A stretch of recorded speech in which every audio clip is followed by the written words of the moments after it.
we're good. Bussin' with the boys, hanging with the fellas, betting on a game. No woman's gonna tell us what to do, and I've been over here just drinking beer and making that noise. Baby, I'm hanging with the fellas, bussin' with the boys. Bro. All right, ladies and gentlemen, welcome to another episode of Bussin' with the Boys. This is episode 378. We are so happy to have you. And as always, Bussin' with the Boys is powerfully, passionately, and proudly presented by FanDuel, America's #1 sportsbook. Boys, ask yourself, what does happy hour mean to you? Maybe it's an ice cold beverage after a hard day at work. Maybe it's finishing up that early morning workout. Maybe it's good old quality time with the boys. Whatever your happy hour is, FanDuel is here to make it much sweeter every day throughout the NBA playoffs. That's right. Every playoff day, FanDuel is serving up a happy hour. We're talking about special drops you won't want to miss, from profit boost to bonus bets and more. So whether you're betting the early game or gearing up for the prime time, make sure to open up the FanDuel app and see what's waiting for you today, because we all know happy hour hits harder and faster, but it doesn't last forever. Check out a new reward every single day of the NBA playoffs, and don't miss your shot to get a little extra out of the action. Head to FanDuel.com/bussin to get started. FanDuel, the greatest sportsbook. Great read by you. Thank you. That was a great read. Thank you. I've done a new thing. This is called growth. I read them before. I was going to say that you weren't reading anything before. Oh, yeah. So it could show the growth. Keep it down the line, boys. Hey, listen, I read them before because I know how bad I am at reading at the top of things. So that's how we rip. You see old man LeBron out there still getting scrappy. Oh, you're the LeBron fan? Yeah, I saw this little clip of him getting a steal late in the game. They dished it over to him. He hit the game-winning shot. Mm-hmm. Or to tie it up to go into OT. I don't even know if they ended up winning the game. But I'm like, LeBron's still out there doing his thing. The Lakers and the Rockets played last night, and the Rockets won 115-96, I believe. So is it over? I think this is a different clip. It's not over. Series still going. Regardless of the results of the game, an individual performance still plays. He's still averaging right now like 28 points a game, like 8 assists. He's 41. 40 something. He threw an oop to Bronny too. Yeah, he was boxing guys out for Bronny to get him getting shots up. There's a clip out there where he's at the top of the key, gives it to Bronny, and he fully backs a guy up, and he's like, "Shoot it, son!"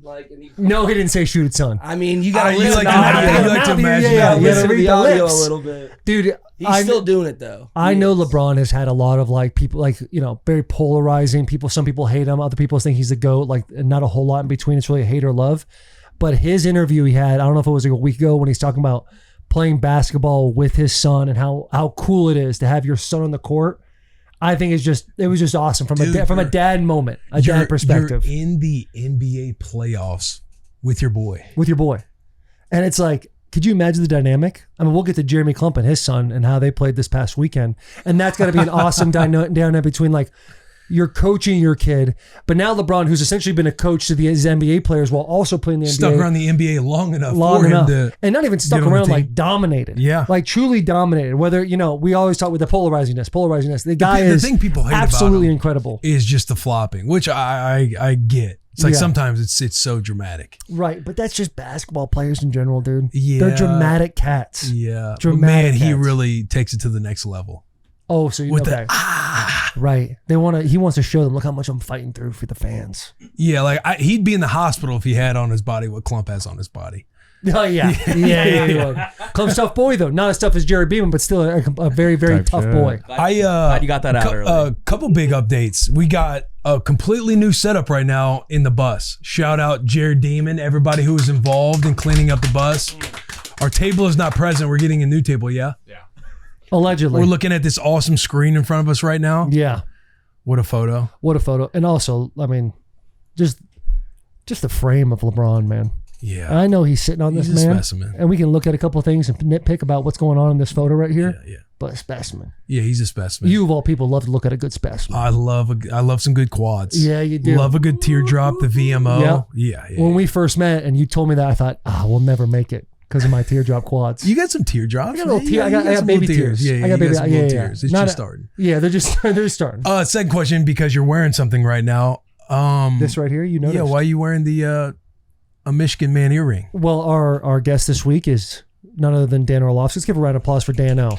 Called his shot, took a lot of heat in this draft coming up. He was right. Everybody else was wrong. He had a great statement saying, if I'm wrong, the system is broken. The system is broken. Truly a bulletproof statement by him. But we had a bet to show off how wrong Dan can be sometimes. It was the national championship, Michigan versus UConn. He went to UConn, and he has to wear a dangly Michigan earring. I can tell now. It's been a while since the national championship in basketball took place. Dan is on TV every single day. They're going to hear the entire breakdown because he is game in the system. He didn't get it in the fine print. It's disgusting. Yeah. And it's just like, you think about character, you think about integrity, all things that Dan Orlovsky says he stands for. He says he's a man of integrity. But now he loses this bet and he wants to kick the can down the road to the middle of summer in the dead of sports. Yeah, now you're the one wearing the earring. Well, I'm just showing it off because I did go. You've kind of kicked off the bet, like on his behalf. Exactly. I did go look up earrings from Michigan, and like apparently there's not a lot of clip-ons going on. So our boy Ryan Nolan, he went to Etsy, found some earrings. We have, by the way, this is not the only one. We have I think 3 or 4 sets. We're gonna send them so you can wear a different one every single day. Yeah. No free shout outs to Etsy. Yep. Phenomenal website. Website. No free shout outs. No free shout outs. They had the piercing. Nolan's like, can you turn those into clip-ons for me? They said no problem. And here we are right here. Look at that. It's not even plugged in. And that's all he has to do. It's not even plugged in the old ear. So that's what we have. Yeah, he found a good loophole in the contract. Yeah, and Dan's got some good ears. You know what I'm saying? He's got some good ears to show off some earrings. So we'll take that for sure. But boys, hey, let's get a round of applause for all the kids that were drafted this past weekend and kids that are getting opportunities. Post-draft week. Dreams came true. Dreams came true. We got some amazing callbacks. We'll get into the draft experience in just a little bit. Yeah, so here we go. We got different callbacks. Last week we had on head coach Mario Cristobal, Miami Hurricane, head coach of the Miami Hurricanes. You want to check that out? He was phenomenal. But we got one here from Johnny Lagoon on YouTube. Hey fellas, been a Miami fan since you guys have been in your daddy's nutsack. Okay. Thanks for checking out Miami. Subscribed. Love seeing all the access to the school. So great reminder right now, if you are tuned in, whether you're on Spotify, Apple, YouTube, wherever you get your podcasts, make sure you're subscribed to the boys. Yeah. And welcome aboard. If you're a Danny O fan and it's your first time listening to Bus with the Boys, give a little subscribe. Right. And you can go check back. There's a whole Rolodex of things you can go check out. Maybe you don't know too much about Miami. You want to know a little bit more about Miami. Guess what? We have that opportunity for you. Yeah. The vlog is incredible. The interview with Cristobal is incredible. Go check all of it out. Yeah. And we did Texas Tech, Notre Dame. Yep. All of our spring tour has been done. All the head coaches, all the spring tour is done. Makes me sad. It's my favorite time of year.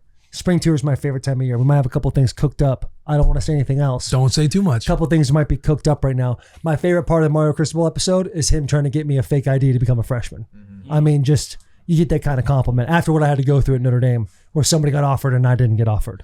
So it was a nice comeback for me. But it's great in the vlog. Go check out the vlog. This one comes from Nick Giles, 51-49-6. Willie One Shelf, as someone who is also afraid of heights but has also gone skydiving, your logic is 1000% correct. Being in a plane and jumping out is so much different than looking down from 30 plus feet. That callback is brought to you by CTE. There's no way that makes sense. Look, that's his truth. And I'm glad somebody shared it. It's something that I think about. So again, we were talking about the vlog and everything else. Last week in the Miami vlog, we're on a 10-meter diving board, like the Olympic diving board for the diving team. And I was scared and I struggled to jump off. Thank you. You were my little duck in the Big Slide children's book. Okay. I'm little pup. You were little duck. Okay. You helped come to the top with me. You made me feel brave and you helped me jump off by counting to 3. But I was up there for a good 4 minutes, scared to jump off the 10-meter diving board. Right. JP said the footage was 7 minutes of you up there.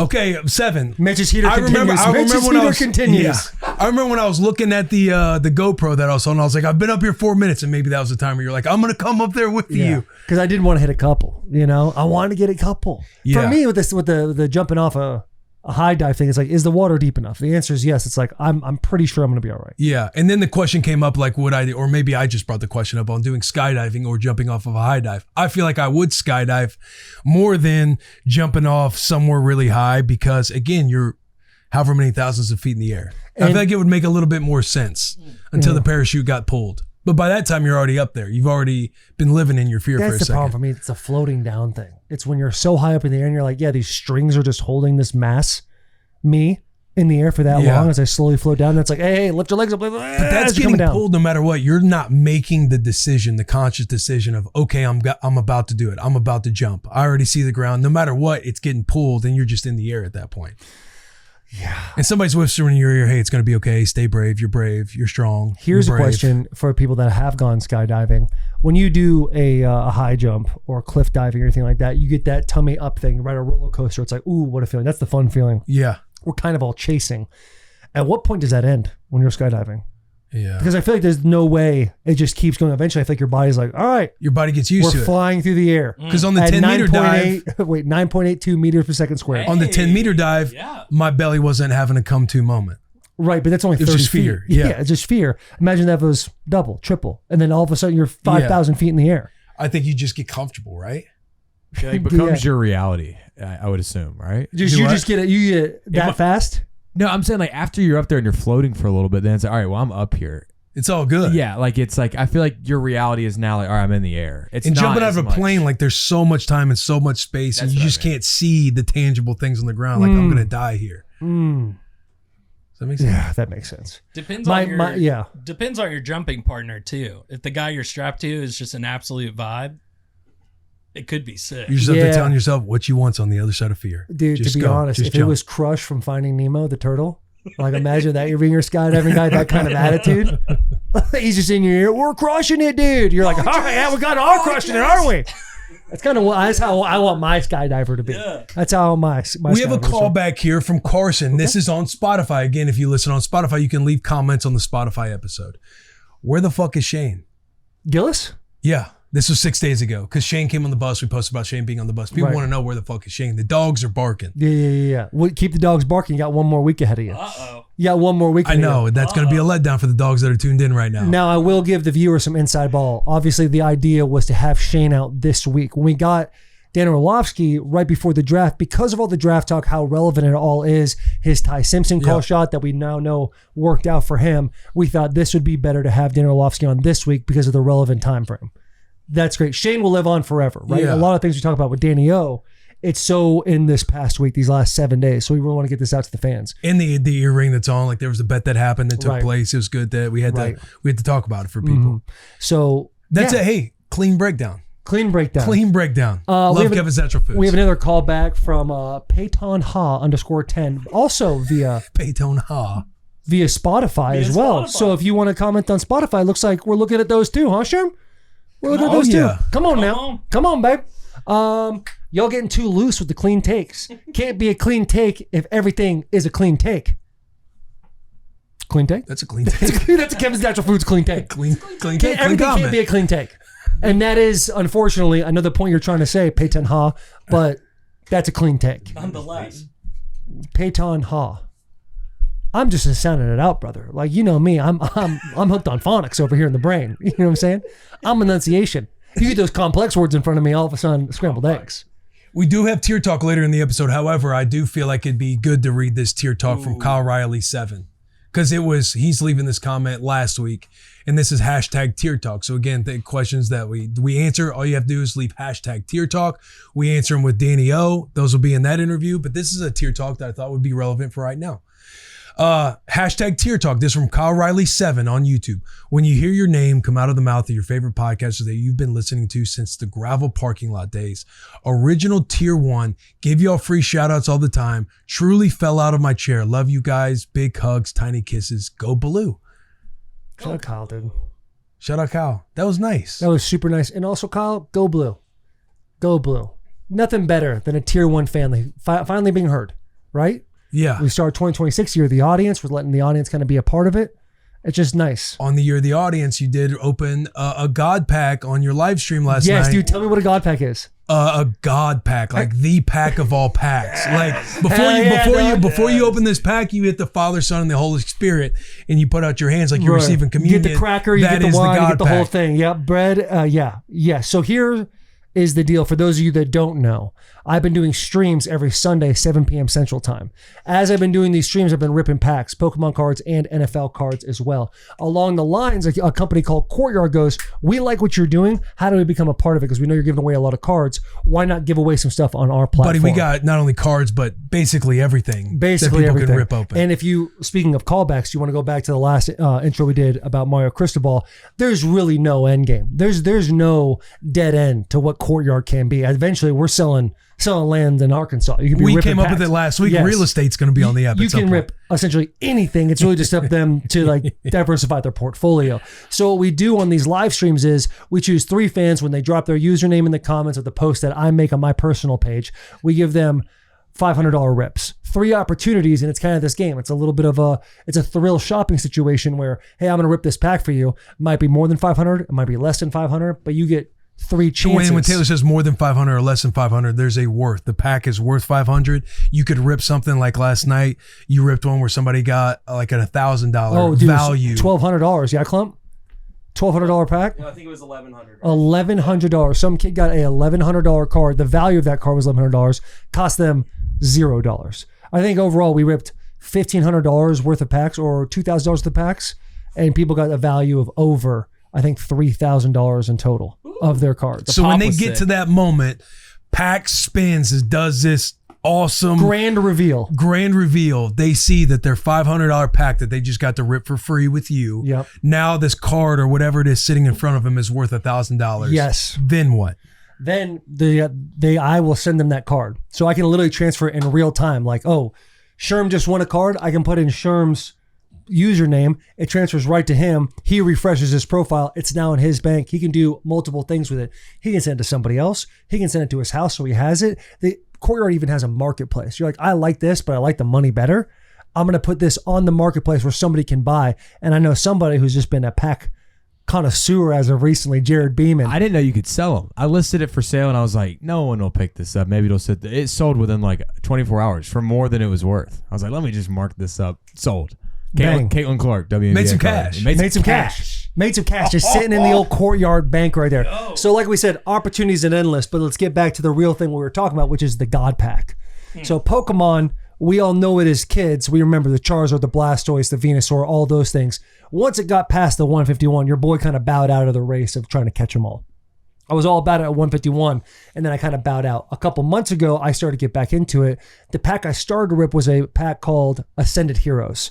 Now, Ascended Heroes is fantastic. They say the Gengar is the number 1 hit you can get in it. But now everyone's kind of starting to realize that this Forest Pikachu is the hit. So the Gengar raw is $1,200. That card is worth $1,200 raw.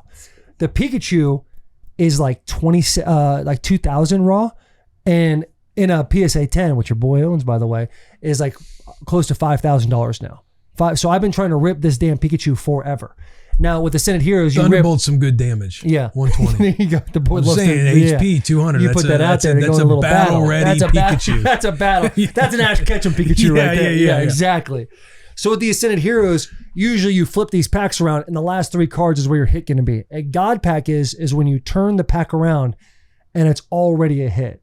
SIR, Special Illustration Rare, is the hit you want. So it's going to be just a full art view like you saw with that Pikachu, but of different characters. I turn this pack around, and if the first card is a SIR, you're in God Pack territory. You check one more, it's a full SIR. So when you get this God Pack, you don't know you have a God Pack in your hands until you see the bag, until you see like the first card. The first card. Once you see the full card and it's an SIR, you're like, oh my God. This is a God Pack. This is a God Pack. So you know that every single card in this pack is going to be of value.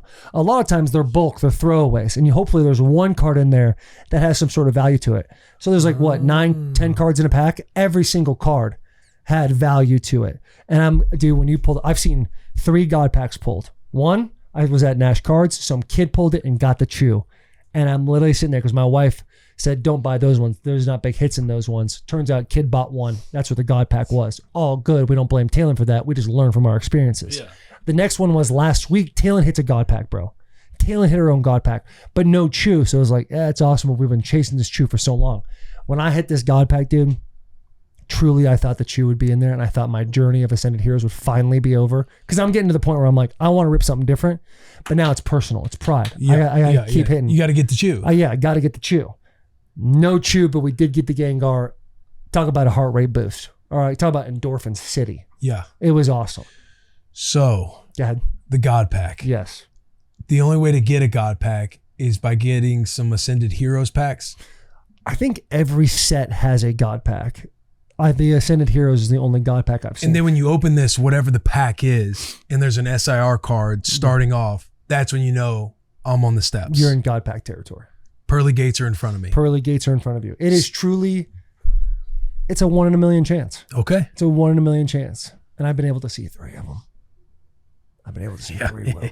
And they also do it in football Taste too. the body Like you of do these Christ Top 3 Chrome, they have God Packs. Everything kind of has a God Pack. Then there's the Demi God Pack. We don't have to get into all that today.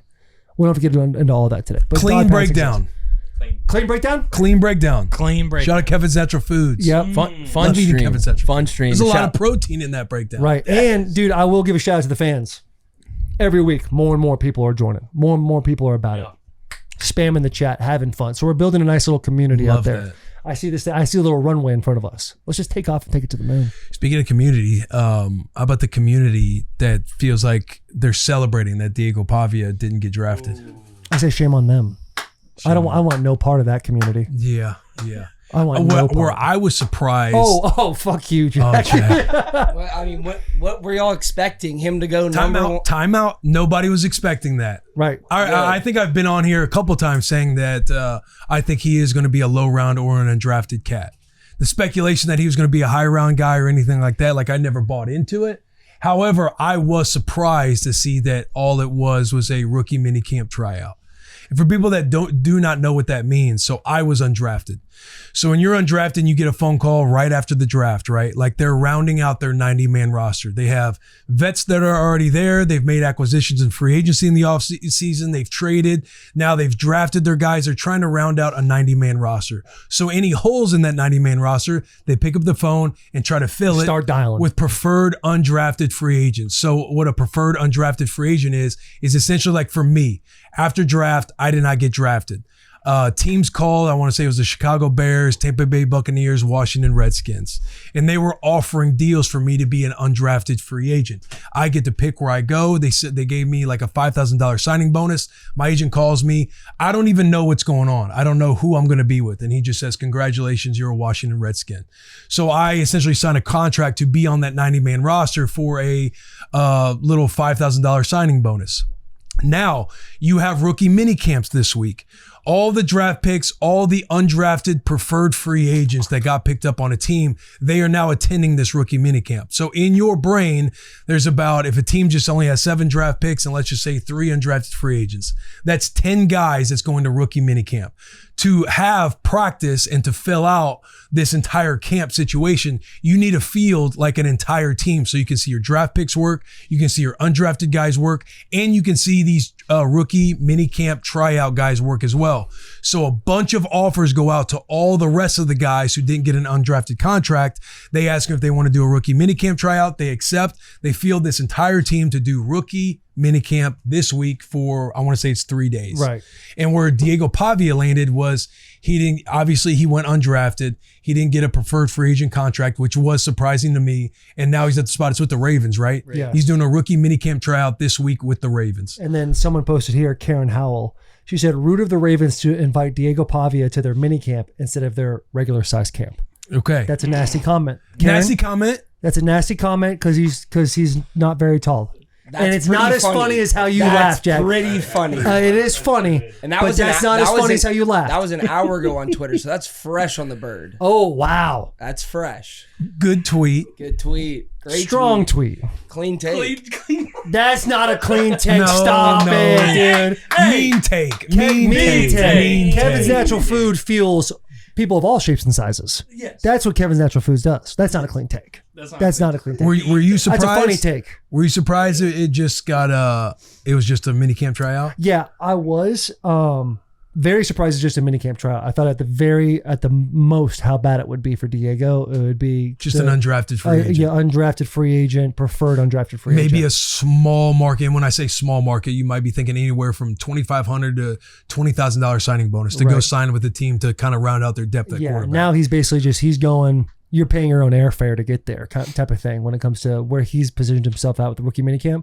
The thing that was so surprising to me is I started to listen to all these people, these draft experts, talking about the draft and where it's heavy, because there's a lot of drafts where they're like, hey, first round's a little light, but the meat and potatoes, like the third to sixth round, a lot of strong candidates in there for the value. This draft, people were saying the top 50 picks is kind of where everything's at. And then after that, it's kind of like, because of NIL era, because of the COVID, and all these kids are now older, the draft isn't as strong as it needs to be on the back half. So a lot of teams, or a lot of things that I saw where people were saying after the fifth round, everyone was kind of like, we're ready to go home. Like, we don't really need more guys. We're kind of just picking because we're in the slot to pick right now. That's where it's surprising to me that a guy like Diego Pavia, who is, regardless of what people want to say, like, that's a football player, wrestler brain, football player body. I understand the reason why people don't take him, and that's because of all the off the field stuff. Yeah. You see the Heisman thing take place after the Heisman. There's a bottle, fuck whoever, whatever it is. It's all the antics that he's kind of created. All the antics that take place. And I get that from a PR perspective, especially in the football world, the NFL world. You want to limit distractions as much as possible. I think that's what happened to Shedeur Sanders going in the fifth round last year. I think from his talent standpoint, he deserved to be in that fifth to seventh round, because you got a guy that inevitably it can be an emergency quarterback for you, but he's going to find his way in the special teams category. Shorter, smaller, but he's gritty. He's willing to lower his shoulder. And the kid, regardless of what you want to say about him off the field, willing to learn as well and loves ball. Like, this might become a spoiler for a lot of people. Not every football player in the NFL loves football. They love the paycheck. They love what comes with it. But it's a little more, you see it, you don't see it as much than when you do see it, as guys love playing the game. And he loves playing the game of football. What I see this as now is the same position we sat in this time last year with Shedeur, is where, hey, you got your foot in the door. It's not the exact foot you wanted to get in the door or how you wanted to get in, but now it's an opportunity to have a chip on the shoulder and show everybody I can do X, Y, and Z. And if you love the game as much as I think you love the game, you'll find your way somewhere, whether it's practice squad for a couple of years, find yourself in preseason. So huge opportunity for growth in Diego Pavia is what I would say. Yeah. Would you say bad route for him to look at a UFL CFL option and like really not at all. As of right now, I would say yes.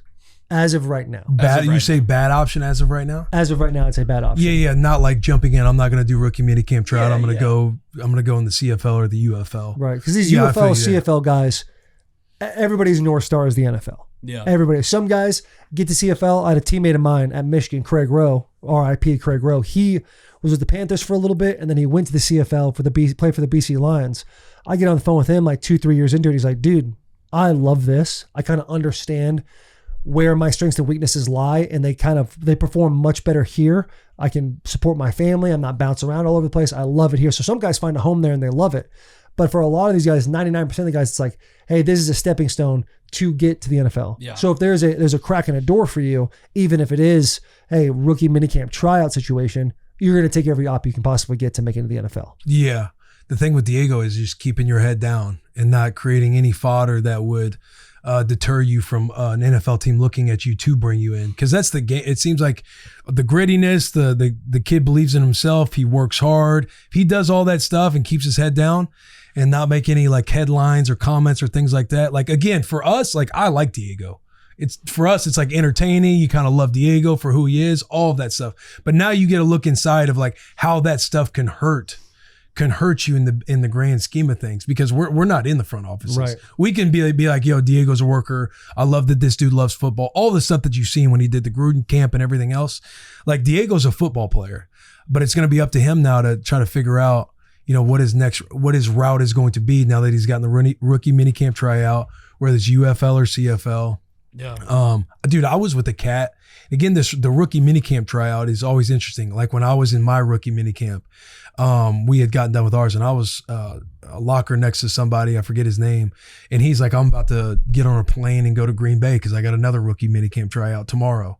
So where guys are just, they're hitting the road. On the hunt. Going to as many rookie minicamp tryouts as possible. Because some guys, like I've seen, Akeem Davis was one. He was somebody who was a safety, and he was phenomenal on special teams. And he made a name for himself at the rookie minicamp tryout because he looked the part, he could run like a deer, and created enough chaos at rookie minicamp to where they signed him while he was there to be like, hey, sign a rookie contract with us. You're going to join the 90-man roster to try and make the team. And he ended up making the team through special teams. I know you look at the just the team he was able to go to too. Clearly Harbaugh's not the Ravens anymore, but the culture, the toughness, and then who's playing quarterback there, Lamar Jackson, kind of that zone read type of thing. It is a good fit for Diego if he's able to get his foot in the door post rookie minicamp. Now then it's up to him, like, can you stay, away from the people that have kind of put you in the position to be yes men for you when you want to go to the bars or go around. Listen, guys like to boost. Guys like to have a lot of fun. But NFL stands for not for long for a reason. Like, you got to realize, like, you've been humbled. Now let's get after it. Because this team he's at now, toughness, grit. You got Lamar Jackson, who is a dual threat quarterback. You are also a dual threat quarterback. You could find yourself a home there. You could find yourself in a position. Especially you find yourself in that punt team, that personal protector. Now we're running a bunch of fakes throughout the year. I mean, Taysom Hill? Yeah. Arguably the greatest athlete of all time. Arguably, that's a clean take. That's a clean take. Yeah. Where else are you going to find somebody that can play every position outside the offensive line? Clean take. I was ready to. You saw that? I'm ready to swing on the boy right now for Taysom Hill. Like, you gotta. Like, if I'm Diego Pavia, I'm getting a poster of the Mormon Missile. I'm putting it up in my locker, and I'm like, this is my God now. That's what you got to do. Clean debate. Nah. I'm just saying, Mormon Missile, Diego Pavia. Yeah, if he's able to do more than just play quarterback, that would obviously help him a lot. Yeah, because that's not your game now. Yeah. It's just, dude, it's always so interesting because then you got a cat. What's the dude from Nigeria that got drafted? Yes. Hasn't played any football. Stayed away from that. Can run like the wind. Uar Bernard. Massive cat. Uar Bernard. Yes, sir. He's drafted. And then you got guys, people will be like, well, how about these people that had off the field issues or this, but it didn't amount to what Diego was doing. It's just like, dude, it shows that the tangible stuff that NFL teams look for is like, okay, this guy would be worth the risk because his ceiling is extremely high. Yep. Whereas Diego, where I feel bad is it did feel like he was under the understanding that he wouldn't like fall out of the second day or not get drafted. It's like, well, that just sucks. Right. I think the biggest... One of the issues we can work on is like we want to be confident in ourselves, but we need somebody around us to have a little more reality. Yeah, a little bit more awareness. Like Diego, I'm pretty sure when he was with us said, I'm going to be first overall or I'm going in the first round. And it's like, I love where your head's at. Keep that forever. Yeah. But you also need somebody behind you going, hey, just so you know. Yeah. Like, who's your agent? I don't think he has an agent, correct? He has an agent. That's rumor. That's been deep. That's a rumor. It's been all that stuff you see on the internet. Right. Why did he say that? He did not. That was cut up wrong. Oh, so okay. Yeah. He said he did not have an NIL agent, but he does have an NFL agent, and I'm gonna mess up his name right now, but it's Malky something. Malky, he's a big UFC guy. You know Malky probably. Like Diego's doesn't have an NIL agent because NIL agents take like anywhere between like 10 and 20%. Whereas an NFL agent he does have an NFL agent, they do all your contracting at 3%. Yeah. So Diego's like, I'm not gonna. He just didn't have an NIL agent during college, but he does have an agent. I'll say this too: a lot of these NFL agents for first round picks are taking 1.5% now, not even 3%. That's because the boys are aware that they're gonna go in the first round no matter what. So everybody who's hunting them to like rep them and be their agent, you can kind of have some leverage to be like, well, what do you do it for this percentage? I'll say this: I called my agent and I said, can I get 1.5% back from my rookie contract, and they politely told me to kick rocks. All good. You miss 100% of the shots you don't take. Yeah. Let's check in with our Pittsburgh Steeler, because there was a very unique thing that happened in the first round of this draft. Oh yeah, matter of fact, we have a tier talk. Do you mind if I read the tier talk? Go ahead, read it. This is from Dick Richard, Rich A on X. Hashtag tier talk. I would love to hear the boys' take on Philly sniping Makai Lemon while he was on the phone with Pittsburgh during the NFL draft. Hashtag we love Shane. Hey, Howie Roseman. Let have applause for Howie Roseman. Yeah, I mean, that is a gangster move. That is a friend of the show. I hate the Eagles, but I loved watching it go down. Yeah, hated the Eagles season this past year, but the roster, how he operates, trials and tribulations, all of it, dude. Just Howie Roseman doing Howie Roseman things. Finding the gray everywhere. We're about to lose A.J. Brown. Hold my beer. Let's see what we do here. Watch what I do right here. Yeah. Now, Derek, we had some conversations during the draft, There were moments you were excited. There were moments you were really sad. Some more sad than happy. But go ahead and talk me through it, Bub. Yeah. Hey, make sure to walk people through who didn't tune in for the first round, or they might not have all of the context to what we're talking about. Yeah, sure. So the Pittsburgh Steelers, just started right there. They call all of their draft picks before they're on the clock. They call them, they check in with them, and pretty much every time Omar goes, hey, if everything goes according to plan, we're taking you. And that's the lingo he uses, just to debunk anything Klump could say for the rest of the episode. The other thing in there is we go from wanting Makai Lemon, being on the phone with Makai Lemon, because we brought in Michael Pittman. We have DK Metcalf. We will bring in Aaron Rodgers eventually, I hope. So we were trying to get another receiver that was different. They went after Lemon. Philadelphia is overcompensating for the lack of quarterback position in-house, so they get another receiver, the 5th receiver, I believe, this offseason. So they bring in another receiver. He's fine. So then we're sitting there, me, Will, and JP, and I'm just, I was poison testing a couple Bud Lights, so I was making sure they were good, and so I was a little excited and happy. And Steelers are sitting there pick right before their pick. They're on the phone with Makai. Hey, and the Eagles slid in because Dallas was going defense. So Makai Lemon off the board. I'm looking at the names. I'm begging for a couple guys, hoping a couple guys don't go, and then we take Max. It's a hard one. Swing tackle out of Arizona State, high prospect, didn't play football in high school. JUCO guy comes out, massive human being. And upside is there. It's just that position we didn't need. It felt like a panic pick at the time because he wasn't a really guy that we had brought in. I will say, hindsight, going through the rest of the draft, Taylor, we had a long talk that night about my ups and downs of Max. Big upside. Oh, Pittsburgh, the Steeler fans that were there in Pittsburgh, like they are now flooding to the exit. Yeah, we all after that pick went down. Like Steelers fans were. Well, I'll say I don't think it was a reflection of Steelers fans hating that pick they left. They were just ready to go home. But if you guys end up getting Makai Lemon, it's not, people aren't flooding the exit. It's Bud Lights being passed around left and right. That's celebrating happening. I can't speak on that timeline. Like, it's not a real timeline and where we are. I can only speak on what happened. Yeah. I would assume there were a few more Bud Lights cracked if we had Makai Lemon. I can agree with the assumption there. So we take Max, and I wasn't happy. Slept on it. We need a left tackle. Broderick Jones' neck is basically mush at this point. Oof. We need the guy. I wanted Broderick Jones. We need that guy. Was there a part of you that when you saw because we were at the draft, so we weren't seeing all this stuff with Makai Lemon, the phone call. Sure. He was on the phone with the Steelers going down. You're just catching up on the bird after. Yeah, when you woke up the next day and saw that the clip that they were looking to get Makai Lemon, and then Howie just sniped in while you guys were on the phone with Makai saying, hey, you're about to be a Pittsburgh Steeler. Matter of fact, no, you're not. Eagles traded up into Dallas' spot, sniped him right before. Were you at least being like, okay, at least I know the Steelers, their heads were in the right spot? I actually woke up that morning and went back to my rankings and realized I forgot I had listed Makai Lemon as a bust. And so I was happy that it didn't happen. I had forgotten that I ranked him so low in my personal rankings that morning. And so when I woke up, I was like, wow, we dodged a huge bullet. Yeah. Fair enough. You've been hot with your wide receiver bust, too, the last couple years. He's not the guy I named, but I will say I don't want to throw out names, but I'm about 6 for 7 in the last drafts with naming my bust. I did not name him as the guy for it, but when I woke up, I remembered that it was him now. So we're getting there. Second day 2, we got the guy that we talked about, Taylor, Germie. Germie Bernard. Receiver that is a stud that I love. And we get the sexiest man in America, Jennings Dunker, who I think we can all agree is the greatest lineman in the entire draft. Guy, anytime you get an Iowa offensive line, that guy's starting for the next 25 months. Yeah, that's a Pittsburgh Steeler. That's a Steeler right there. He's literally the same colors. You have to do no editing on that photo at all. he comes in on. Hey, listen, the Makai Lemon, tough situation, looks optically, looks real tough on the bird. I think you're catching a lot of heat, Pittsburgh Steeler fans. Germie Bernard, though, and we talked about this in the pre-pro, I think that's your steal of the draft right there. We had the opportunity this year to watch a lot of Alabama games. During those Alabama games, like anytime they got Germie Bernard the ball, it's the yards after catch. Yep. It's his ability to throw the ball on the perimeter. Yep. Very tough, balanced wide receiver. I like him a lot. Reminds me, body type, he's got that frame of A.J. Brown. I don't know how tall he is. I don't think he's as tall as A.J., but ball skills, bodying other DBs, like this is a cat. This is a tough Pittsburgh Steeler you're about to have.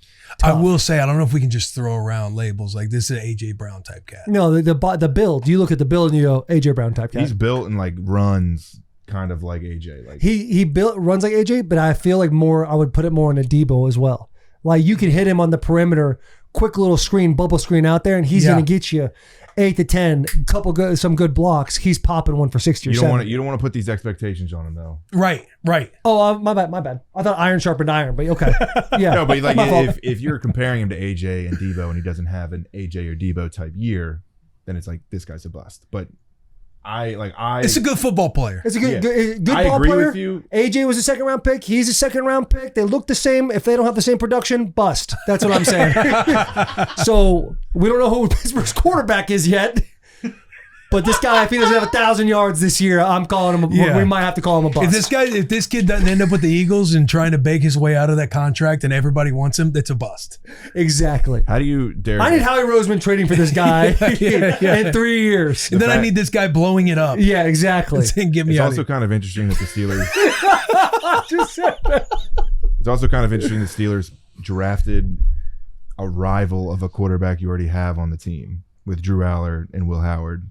Now that they're on the same team, because Will Howard's from Pennsylvania, from like 15 minutes away from me, wanted to go to Penn State. Penn State never offered him because of Drew Aller. So these guys have been in the same orbit for 3-4 years, and now they're on the same team, and they probably hate each other. Good. I'll be honest with you. Once you get to the NFL, you're not really looking at, like, you have your chirps during like Saturday after a walkthrough. People walk in, the noon slate of college football is going on, and if your teams are playing, you're busting chops. Yeah, or like the old, or are you talking like high school days? Just being in because the I orbit? think Drew's from like the Northeast area, and Will is from Pennsylvania, so it's like they'll be busting balls. Yeah. I'm sure Will Howard will be like, "Do you know you're 15 minutes away from Mitch Carsley?" Yeah. Probably. Yeah, Probably. like we're all in the same scope. Yeah, like yeah. let's put our swords down and become a team. If anything, Mitch, this is an opportunity for you to be the mediator on all of this. I'm just trying to get invited to a rookie minicamp. Hey, listen, you got Diego Pavia type of upside. Some are saying, Titans, give Jack and I a call. I don't know if I don't know why Jackson. Don't know why Jackson. I'm washed. I'm not there. If you I guys would come watch though, absolutely. If you guys saw Jack during the punt, pass, and kick competition we had last week, shit, throw me out as punter maybe for 3 days so my hammy goes pop. You just need the invite. Yeah, You just need the invite for ego purposes only. I'll say this too. I saw Ryan Stonehouse a couple days ago. Oh yeah, just great to see him. Great to see him. Breaks my heart because of his rookie year and how amazing it was. I forgot. Stonehouse. What's he? Who's he with? Titans Yeah. punter. Who's he with? I think he's a free agent right now. He's doing real estate. No shit. Yes. Now we have Tommy Townsend, Chiefs punter, who I think is a Nashville guy too. Bro, that is crazy. Because Stonehouse did just take over. He was from bombing like 60, 70-yard punts his rookie year. Second year, that's when he got the ACL. And it wasn't just an ACL. That was a bad injury. So that's brutal. He hasn't fully man. recovered from that. Because again, Titans moving on from Kern, like he's historic. He's the best punter that the Titans have ever had. Historically, I think Brett Kern's the best player the Titans have ever had. Yeah, like right, Jack? It's hard to argue that Brett Kern's not the greatest of all time. Hard to argue. There's a lot of people. But people know what Brett Kern had meant to the team and the organization. And what's cool is when Brett Kern retired, the next guy who was the longest tenured Titan at that point. Do y'all know the answer to that? It was Taylor Lewan. No way. I was so excited when Brett got out of there. I was like, hell yeah, dude, I'm the guy now. Brett, I love you. I watched his son literally grow up in our locker room together. It was really cool to see his son do that. But once he was gone, I was like, I sit on the Iron Throne now. But knowing too that Stonehouse took over for that, and everybody was kind of like, this just has to happen because the dude is a baller, and I didn't know that he wasn't with the team right now, dude.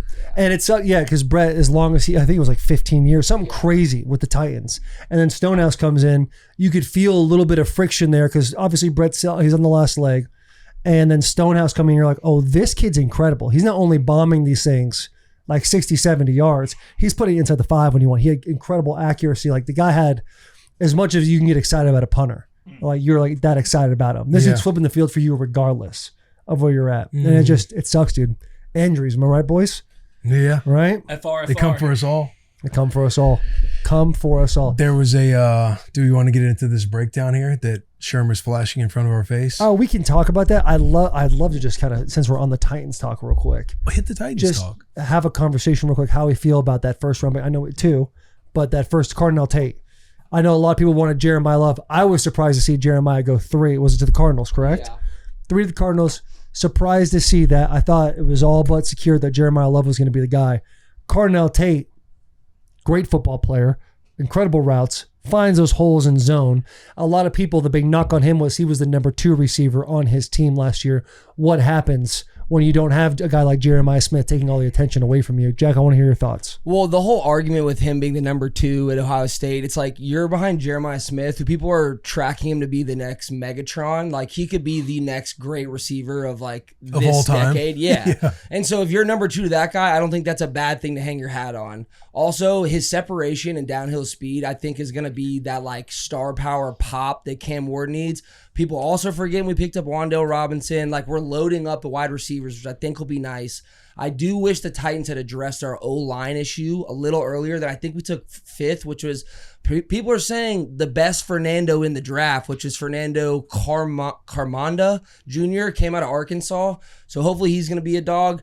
I'm forgetting his name, the linebacker from Texas, who is Anthony Hill. Anthony Hill. He's a He's going to be a stud. monster. And then Nick He can rush the passer too a little bit. Nick Singleton Nick from Penn Singleton State. from Penn State. I think Keldrick is going to Falk. be a great. Yeah, Keldrick Falk. I think he's going to be a development player that he's going to get in there because at Auburn, people have issues that he only had 2 career sacks, but he was also with Auburn, I think, for only 2 years maybe. And He was more of like a he played a lot of like functionality. He wasn't just an edge guy. He didn't make splash plays, but he was always. But I think he could be someone. And at the end of the day, man, I do trust Mike Borgonzi. This is his 2nd draft for the Titans. I think he knows what he's doing, especially now with Saleh and everything that we've got going on. I have a big trust with these guys. So moving forward, yes, Carnell Tate scares a lot of people. Could be too early.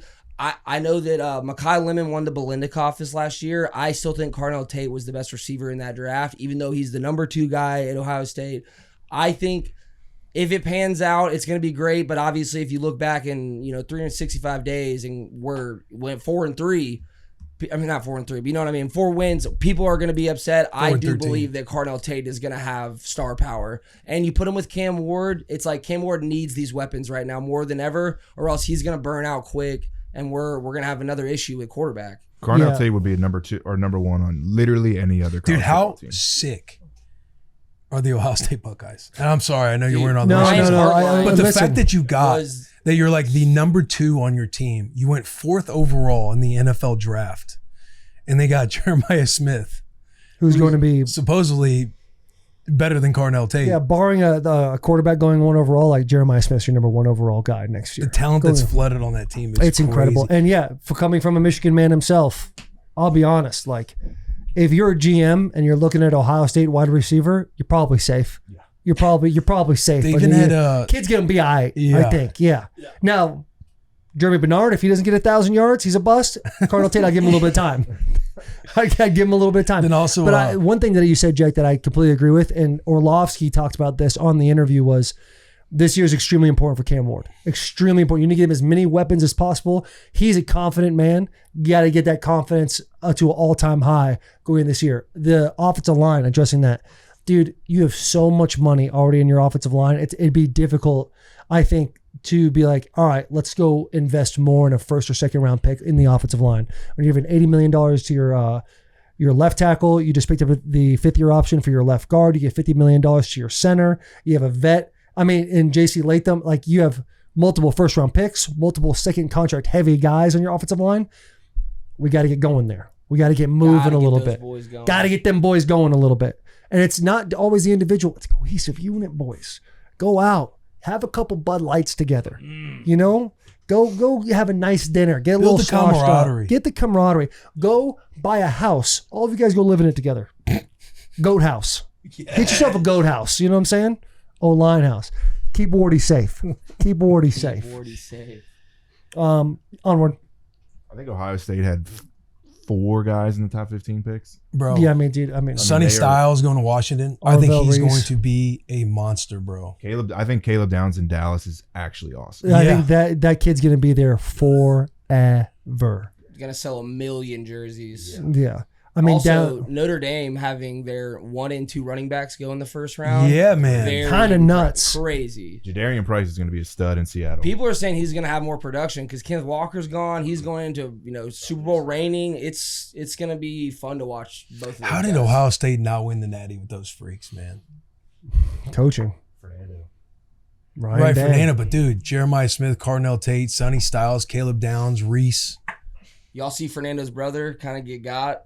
Yeah. He was going for the dap up, and apparently they refilmed his announcement because the youngest brother, who's like the sweetheart of America right now, tried to go for the dap, and then he's just held in the corner and goes back. And now the NFL gave him a segment with Fernando called the Fernando Minute, or it's like the Mendoza Minute. And he wants to be a broadcaster, and he's probably like 13 or something. He's got a little bit of a lisp that he'll grow out of. Cute. But you can tell he does have star power for broadcast ability. So I hope the best love for that, kid. dude. Awesome. I do hope the best for that kid. Dude, Fernando Mendoza. Do you see his when he got to the Raiders? Almost stepped in the logo. Hit him with a let's fucking go. Oh, yeah. bro, juiced everybody Just up. hit a let's fucking go, and literally I'm just seeing like 40 kids in there too. And I'm like, oh, Fernando's already changing, man. He's already But then you heard he's the already a crowd Raider. too. Like once it set in that he said, "Let's fucking go," people are like, yeah. Dude, I'll tell you what, Raiders are sneaky to me, dude. I think like don't look at the process because all the stuff that happened with Max Crosby, but the result is you have Max Crosby, who's an absolute gangster. Like he's an incredible leader. You bring in Kirk Duggins, who's going to help Fernando Mendoza in his process. Kubiak, dude, I think is an awesome OC. I can't wait to see how they do this Who year. are the Raiders' top receivers right now? Nobody. That's your problem. That's where I think Who'd they get in the they're draft? Because you're struggle. right. That's where, because it's like, well, they also have holes in the O-line. They traded Jacoby Myers last year. But as far as like semi-skill guys with the running back spot, they've addressed quarterback. The pairing with Kirk Cousins and Mendoza is going to be elite. Brock Bowers, Michael Mayer, Ashton Genty. What do you guys think? Because me and Fowler were arguing about this. How long do you think Kirk starts before Fernando gets in? Do you think Fernando plays a game this year, or because he was on? I think Fernando will play because I don't think the Raiders. Like again, this is going to take. Again, they just got in Kubiak, so I think it's going to. You're still a year or two out from being where you want to be from an organization standpoint. But I feel like they've started to trend in the right direction from where everything was kind of falling apart with the Max stuff, historically the last however many years with the Raiders. But I do think they're trending the right way. Fernando will go in at some point. Like it's not just going to be Kirk Cousins the entire year, in my opinion. I was saying, like, let's just say the Raiders are out of the playoffs. There's like 5 or 6 games left. I think they throw Fernando in there to get him some NFL experience going into. Yeah, I assume and think it'll be something like that. Because you got Kirk, like you don't have to rush this dude to start. Now he does seems like he's very much like a neck up guy, and again he's in the room with Kirk, like he's going to mentor him. You also got Tom Brady, part of that organization. Kubiak is a genius on the offensive side. Like Fernando will get going, but you don't have to rush it since you do have Kirk. And unless you're sitting there and you're in a spot to where, say the Raiders take off and they're winning games and they're out front and it's Kirk doing it, like I could see him staying with Kirk. But if they get it to where they're at like a breaking point in the year, you very much can get Fernando going because he will be ready at some point this year. No bad ideas in a brainstorm for the Raiders. Brandon Ayuk would be an awesome trade for them to bring in as a wide receiver. Could get him very cheap. I saw John Lynch talk about that too. Their phones are open, and just because it didn't work out with the 49ers doesn't mean it can't be rekindled somewhere else. Like it's because the leverage that the 49ers have in the draft. Like you could probably give up something real low, like a 7th round pick. I think that's worth looking into. Oh yeah. Gentlemen, I'm going to say something that just might be a little uncomfortable. Sex, right? Let's get it out of the way. A lot of times talking about the birds and the bees can be a little bit difficult for all of us. And sometimes, if you want to add a little extra English to it, something that can be is, sometimes we get stage fright, and that's okay. Because now, with Roe, all your worries are now going to turn into fun times.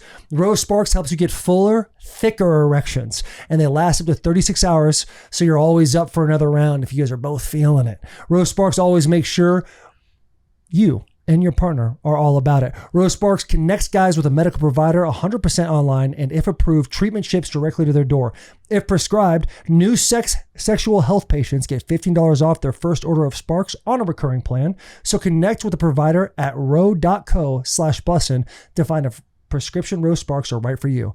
That's ro.co/bussin for $15 off your first order. Sparks is a compounded drug product. Compounded drugs are permitted to be prescribed under federal law and are not FDA approved and do not undergo FDA safety, effectiveness, or manufacturing review. For full safety information, go to ro.co/safety info. Let's get back to this episode. Yeah. We do have a tier talk. Speaking of Raiders, speaking of Titans, this one comes from Christopher Doss, CT Doss, at Bussin with the Boys, WTB. You can follow us everywhere.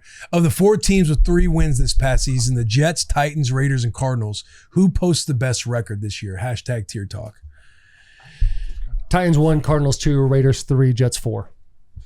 That's how I'd rank those. Just laid it out clean. That's a clean take. Clean debate. Clean debate. We talked about the Raiders already and how they have too many holes. I don't disagree that the Titans have a lot of holes still, but I've fallen in love with the coaching staff. We are biased.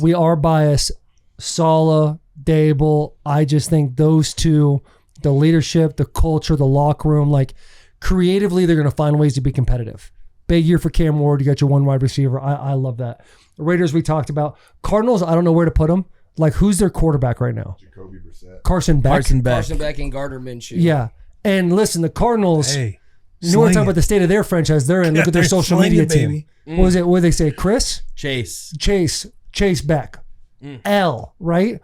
Now we can look in the past a little bit and go over to 2021. We can see where they got a massive W with Chandler Jones owning Bussin with the Boys in the middle of the game they played week 1 against the Titans. That was a great post by then. Objectively, that's funny. Still hurts my feelings. But I don't know where to put the Cardinals in that and the Jets. I think they're still looking for an interception right now. Cardinals and Jets just organizationally, like we're biased and more familiar with Titans and Raiders. It does feel like to me the Titans will post the best record this year. Because again, these teams, they fucked it up so much. The two that I feel like are trying to trend the right way, try to get everything cleaned up in-house is the Titans and the Raiders. I am optimistic with Saleh, Dayball, and Gus Bradley being the 3-headed monster, the coordinators and the head coach of the Titans. The way that they've drafted, they do need to put up with the O-line that they have money into in their first-round picks. It does seem like the Titans have the best chance for the best record this year. And again, you're in the division with Texans. Defense going to be insane. Defense going to be insane. Hopefully, Colts, Will Anderson's way down a little bit by the money. Jags. But then again, look at the Raiders. Like you got, the Chiefs, Broncos, Chargers. I mean, they're going to be that division. Like all 3 of them are going to be tough, bro. Yeah, you put the Titans in a better division for them to be successful. Jets, just again, organizationally, I just feel like they always kind of have no shot. Right. Cardinals, I just don't think about a whole lot. Because again, you got Seattle. They're going to be awesome. Rams are going to be awesome. Niners are going to be awesome. Feels like out of any of those, it feels like Titans to me. Feels like Titans. Yeah. Yeah, I like the Titans. I like the Titans being sneaky competitive this year. Sneaky competitive. Go ahead. We do have some college football talk here. This one comes from on Spotify, BB Himmel. SEC had the most players drafted every year since 2007. Hashtag tier talk. 19 years. 19 years. Is this the first year the SEC hasn't had the most drafted in the first round? I don't know. Because the Big Ten had the most drafted in the first round this year. I want to say the SEC was down there with like the ACC, Big 12. But again, conference breakdown, this year's draft. SEC had 87, Big 10 had 68, ACC had 38, and the Big 12 had 38. That's a big gap between 1 and 2. Here's where I needed you to get you going on AI right now, Sherm. Is the Big 10 closing the gap here on most players drafted? 87 and 68 is where we're at this year. How close has it been in years past? If we can find that information. And if you're an SEC fan, this is even more cause for concern. Like, how do you have this much talent get drafted, and yet we can't? We got to get more active in the playoffs, right? Josh Payton saying like because the guys are leaving, there won't be as many good players remaining. No, I'm saying Payton had a good tweet about it. 19 years, you guys have owned the draft, and how many? And then NIL hits, and all of a sudden we got this weird thing going on where the Big Ten's won the last 3 in a row. Like, if you are the SEC, something's got to give because things aren't adding up. You have all the talent, but we can't get over the hump. I don't get it. I don't understand it because I'm a very unbiased individual when it comes to like college football. I love watching the games. Obviously, I'm biased towards Michigan. But other than that, it's like, hey, but not really. You're not that biased towards Michigan and the Big Ten. Not really. No, you cover it pretty objectively. That's what I try to do. Yeah, that's like because what we're this is sports journalism. Yeah. Exactly. I just look at it from afar, and we are an SEC country living in Nashville, Tennessee. And it's like, I hear every year about these wide receivers, all these, look how much talent we have, 5 stars everywhere. And it's like, okay, win it. I just don't I guess I'm having a hard time. Maybe somebody in the comments could help me understand why the SEC can't get over the hump in the new NIL era. You know? I have a Kevin's Natural Foods clean take. Hold on, time out. It looks like we're getting farther and farther away. Yeah, it seems pretty. Yeah, so last year there were 71 in the Big Ten drafted, 79 in the SEC. Now do ask this question too. How many first round picks? What's the question, boys? By conference. The last 5 years. Let's go to the last 10 you years. in 5 years. Which conference has had the most first round picks since 2010? It's going to be head and shoulders, SEC. 1 million. Head and shoulders. But what I'm saying is I'm trying to build something here to where this is the first year the Big Ten has had the most in the first round. So it is changed. The tide is shifting a little bit because Pate had a good tweet about saying it represents college football, top heavy, Big Ten, all the people in the middle. That's where the SEC lives. As far as depth, talent across the board, it's the SEC. Oof. I hope that's not true.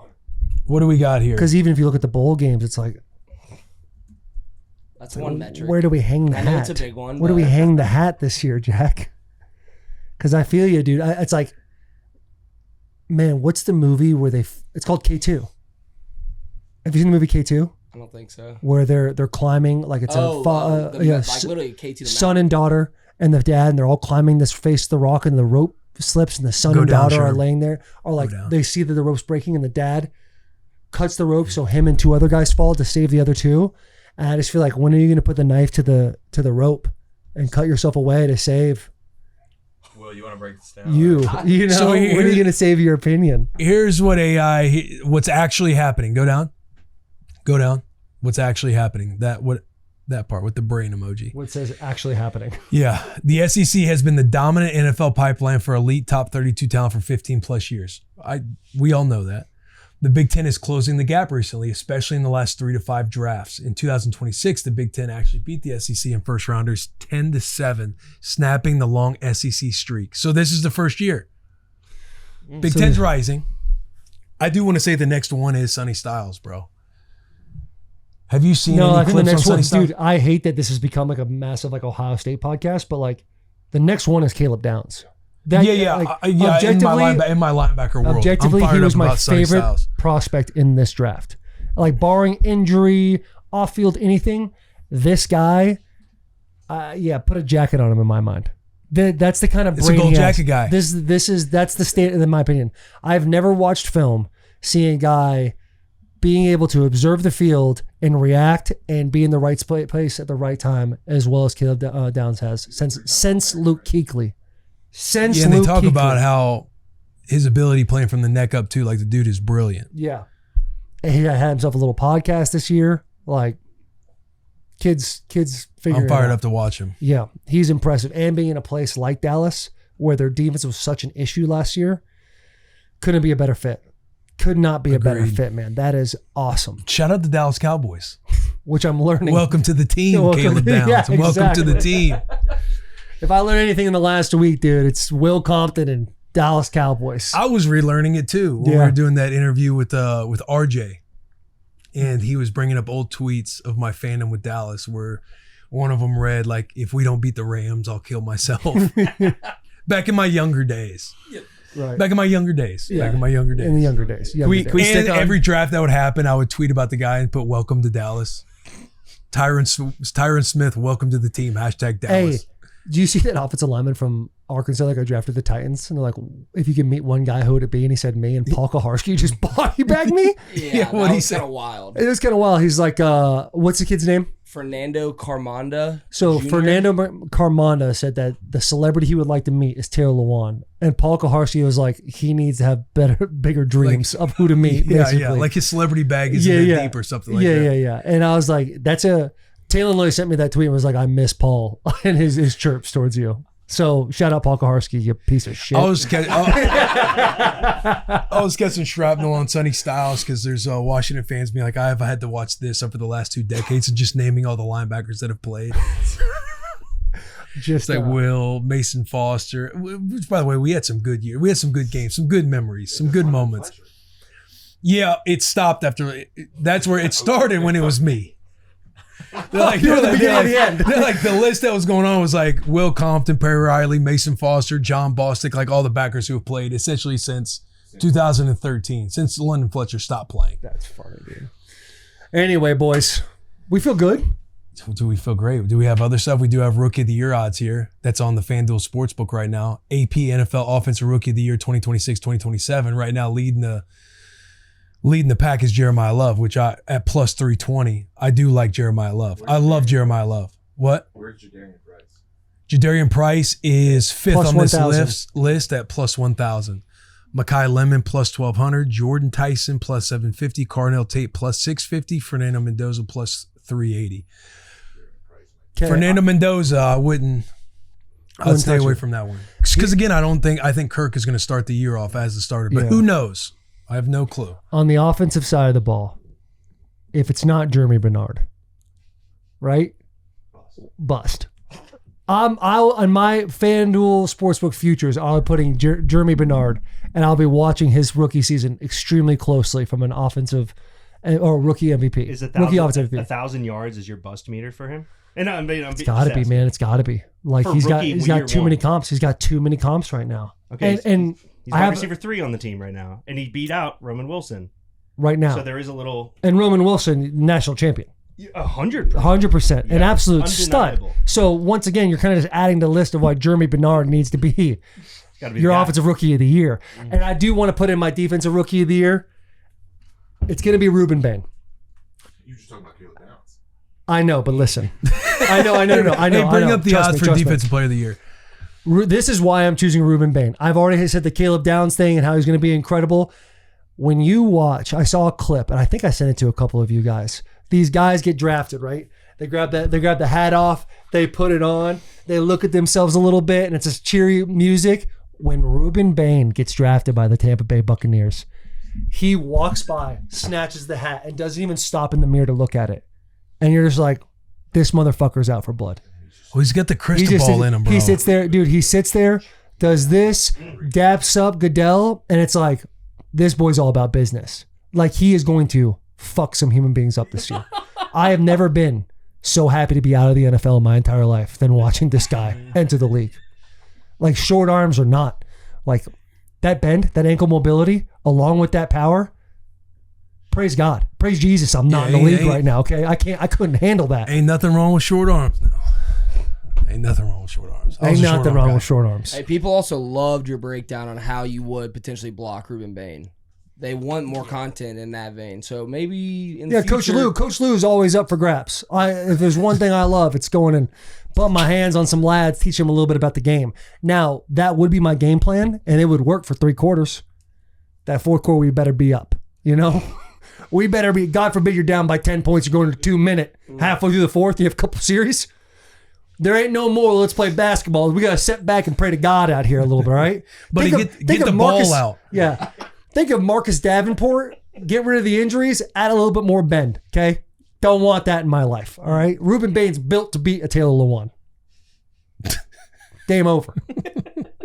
That being said, ladies and gentlemen, it's the last day you could possibly get Mother's Day merch on BWTB.com.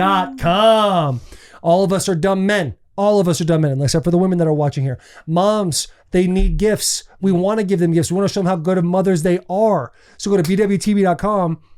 Get some Mother's Day merch and just get it out of the way right now. And this is a great reminder because we covered it last week. And you know how with the male brain, it goes one ear out the other. This is another reminder. Get on ordering your Mother's Day merch. Milk Team 6 for the moms, Mother's Day stuff. It is all out there. You want a wine glass, you want a coffee mug or a tea mug. Yeah, anything you want. At this point, since you've gotten this reminder, it's now on you. If you forget, buddy, like we're doing the best we can. Because next week when I remind you again, you're going to be like, shit, I'm late. And I'm going to say, shit, you're late. And I don't want to shit you're late, dude. Yeah. I want to pat you on the back. You know? Yeah. Just don't shit in my hand. I'll say it again. Pause the podcast right now and go to the store. And Mitch, and I'll say this: Clean Mitch, advice. Mitch is on a 3-week heater, and that's a clean take by Mitch Carsley. Yeah. Shout out Kevin's Natural Foods. Yeah. Anybody else have any clean takes before we get out of here? Go ahead. I was just gonna say Pittsburgh RIPS.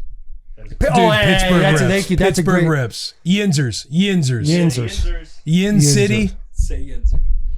Yinzers. Had an absolute blast at the draft. And dude. Derek, you crushed it. Being our tour guide, taking us around, walking through parks, spots to eat. What was it? Meat and potatoes?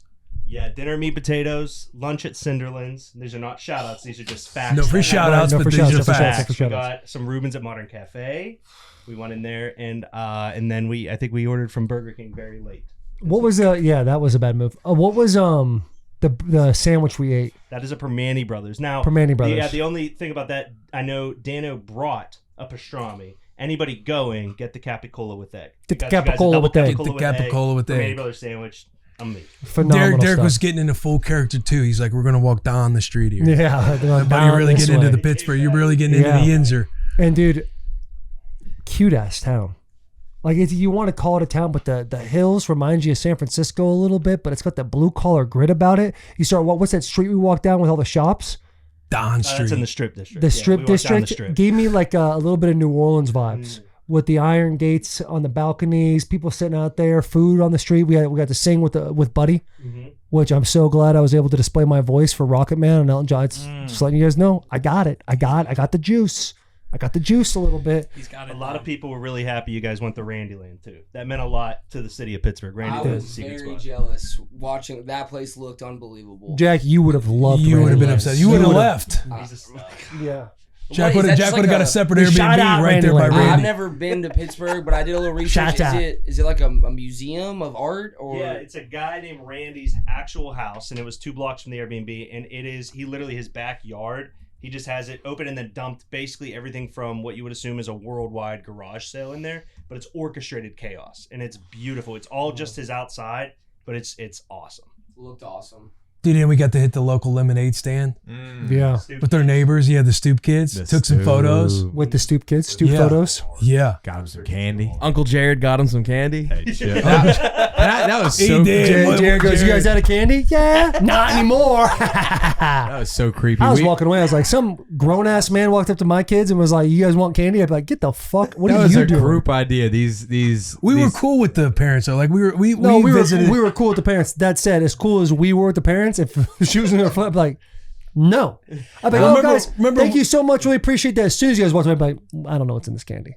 I gotta protect these chillins. Yeah, but we went and like introduced ourselves first. They were kind of setting up. Are you guys going to be out here later in the afternoon? We will be back. We'll be buying up some lemonade. Got to meet the parents. They're like, oh, what's the camera doing? You guys do content. They probably figured out who we were and what we did. Yep. Who's the old boy? Old boy. the guy's name. Yeah. I'm forgetting his name. I'm forgetting his name, so I hate that I'm forgetting his name. But anyway, we come here back we the are. second time when we bought the lemonade, fired up, buying all the lemonade, tipping them well, and everybody was fired up that we were there visiting the lemonade stand. We figured out they were out of candy, so we went and bought them candy. Yeah. So there was a relationship, there was a rapport there. Yeah, and then it wasn't weird until Will was like, "Hey, call him Uncle Jared." It's like, what the hell are you talking about? We were coming over like, Uncle Jared's giving you candy. I was like, tell him to call you Uncle Jared. The whole time you're talking, I'm listening, but I'm also just thinking about the movie Prisoners, and I'm out.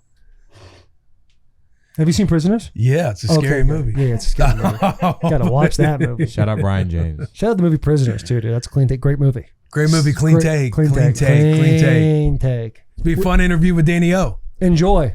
Big hugs, tiny kisses. All right, before we get into this interview with Dan Orlovsky, this interview is brought to us by the one and only, the Ice Cold Crisp Bud Light. Easy to drink, easy to enjoy, made with 4 simple ingredients. Bud Light is the official beer sponsor of the NFL Draft, UFC that is now on Paramount Plus, and Bud Light partners include Peyton Manning, George Kittle, The Boys, Emmitt Smith, Dustin Poirier, Shane Gillis. That episode's coming out next week. Bruce Buffer, the voice of the UFC. You can stock up now on Bud Light. Just go to www.budlight.com/locator to find a store near you. Now, enjoy this easy to drink, easy to enjoy interview with Dan Orlovsky. Ladies and gentlemen, it is a very special time of year. It is draft season. Draft, right now when we're filming this, the draft is tomorrow. We have a very special guest in Pittsburgh, Pennsylvania. A gentleman played at the University of Connecticut, lost in the national championship this past year, is a mainstay on not just ESPN, but also the Pat McAfee show. He has his own show. He goes on the show when we go on there on Thursdays. He goes on 800 He goes on 800 shows. Just lost a bet to myself where he has to wear an earring for a whole month. Let's give it up for Danny Dan Orlovsky. Hey, please address the Not only bet. lost that bet, I also lost a worse bet in the last week than that one. Cold streak. So the bet that Taylor and I made, or I initially wanted you to be a part of it because I kind of like thought you guys were a tandem. I mean, You we're quickly boys, were like, boys. I don't want any action. You did. You bailed on it. Can I just real quick get a quick 30 on that? There was a moment there where Will did try to bring Bussin with the boys into this. Like, let's get Bussin a little bit more. And I basically held up the knife. I go, I want this kill. Yeah, This is the kill that I want. You were very confident. I wasn't like overly confident going into it, but You do talk very confident. Well, if I was that confident, I would have done the piercing part of the bet, but I didn't know, but I was like, this is a long shot. So we went with the clip on. The wording of the bet is the big part because it doesn't say I have to do it a specific month. It says I have to wear it for a month straight. So I get to choose the month, which is a win for me.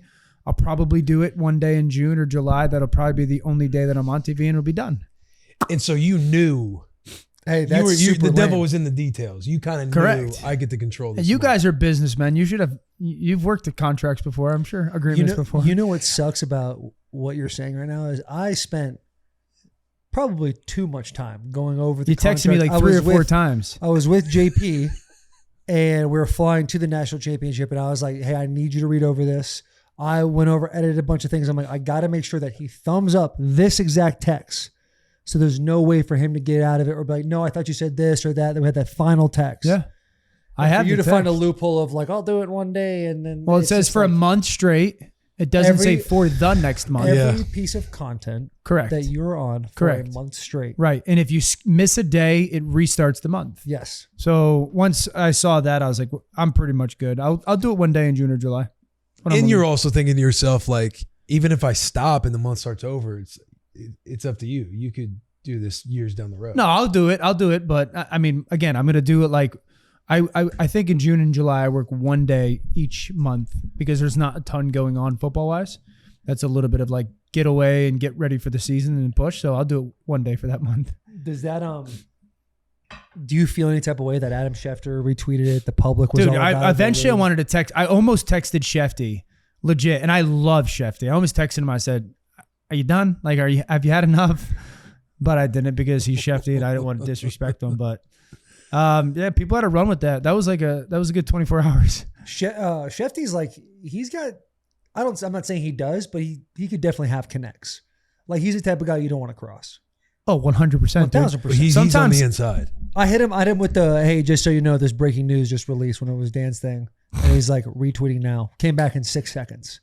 Like, man, family guy, has kids. How does he have time? Shefty's the best person. Two of my favorite Shefty stories. One of them's really a story.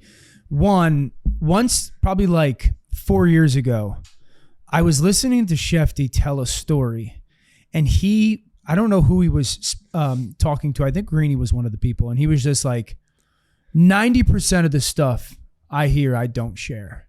Right when he said that, I was like, you run the NFL. Like you know exactly what's going on with the NFL. But when I first started working at ESPN, so like 8 years ago, I sent out a tweet with the emoji eyes. Just that. I don't remember for what. He called me within 30 seconds. He's like, what's that? I'm like, what do you mean? He's like, what's your tweet about? And I was like, oh, I don't know. I think I'm being stupid or something like that. And he was like, don't do that. Really? Yeah. He's like, don't do that, because if you do that, it makes me think that something's going on, and you know. And I was like, I will not. I'm sorry, I will not do that. Yeah. He's that. You think he's on it. You think he's got a lot of people's notifications turned on? Oh, I don't for know. sure. I'm sure some people. I'm sure the people that he thinks matter. I don't think that was the case with me, because I was Well, maybe the notification popped up. Maybe you're on that but he list. was like, yeah, don't do that. I was like, got it.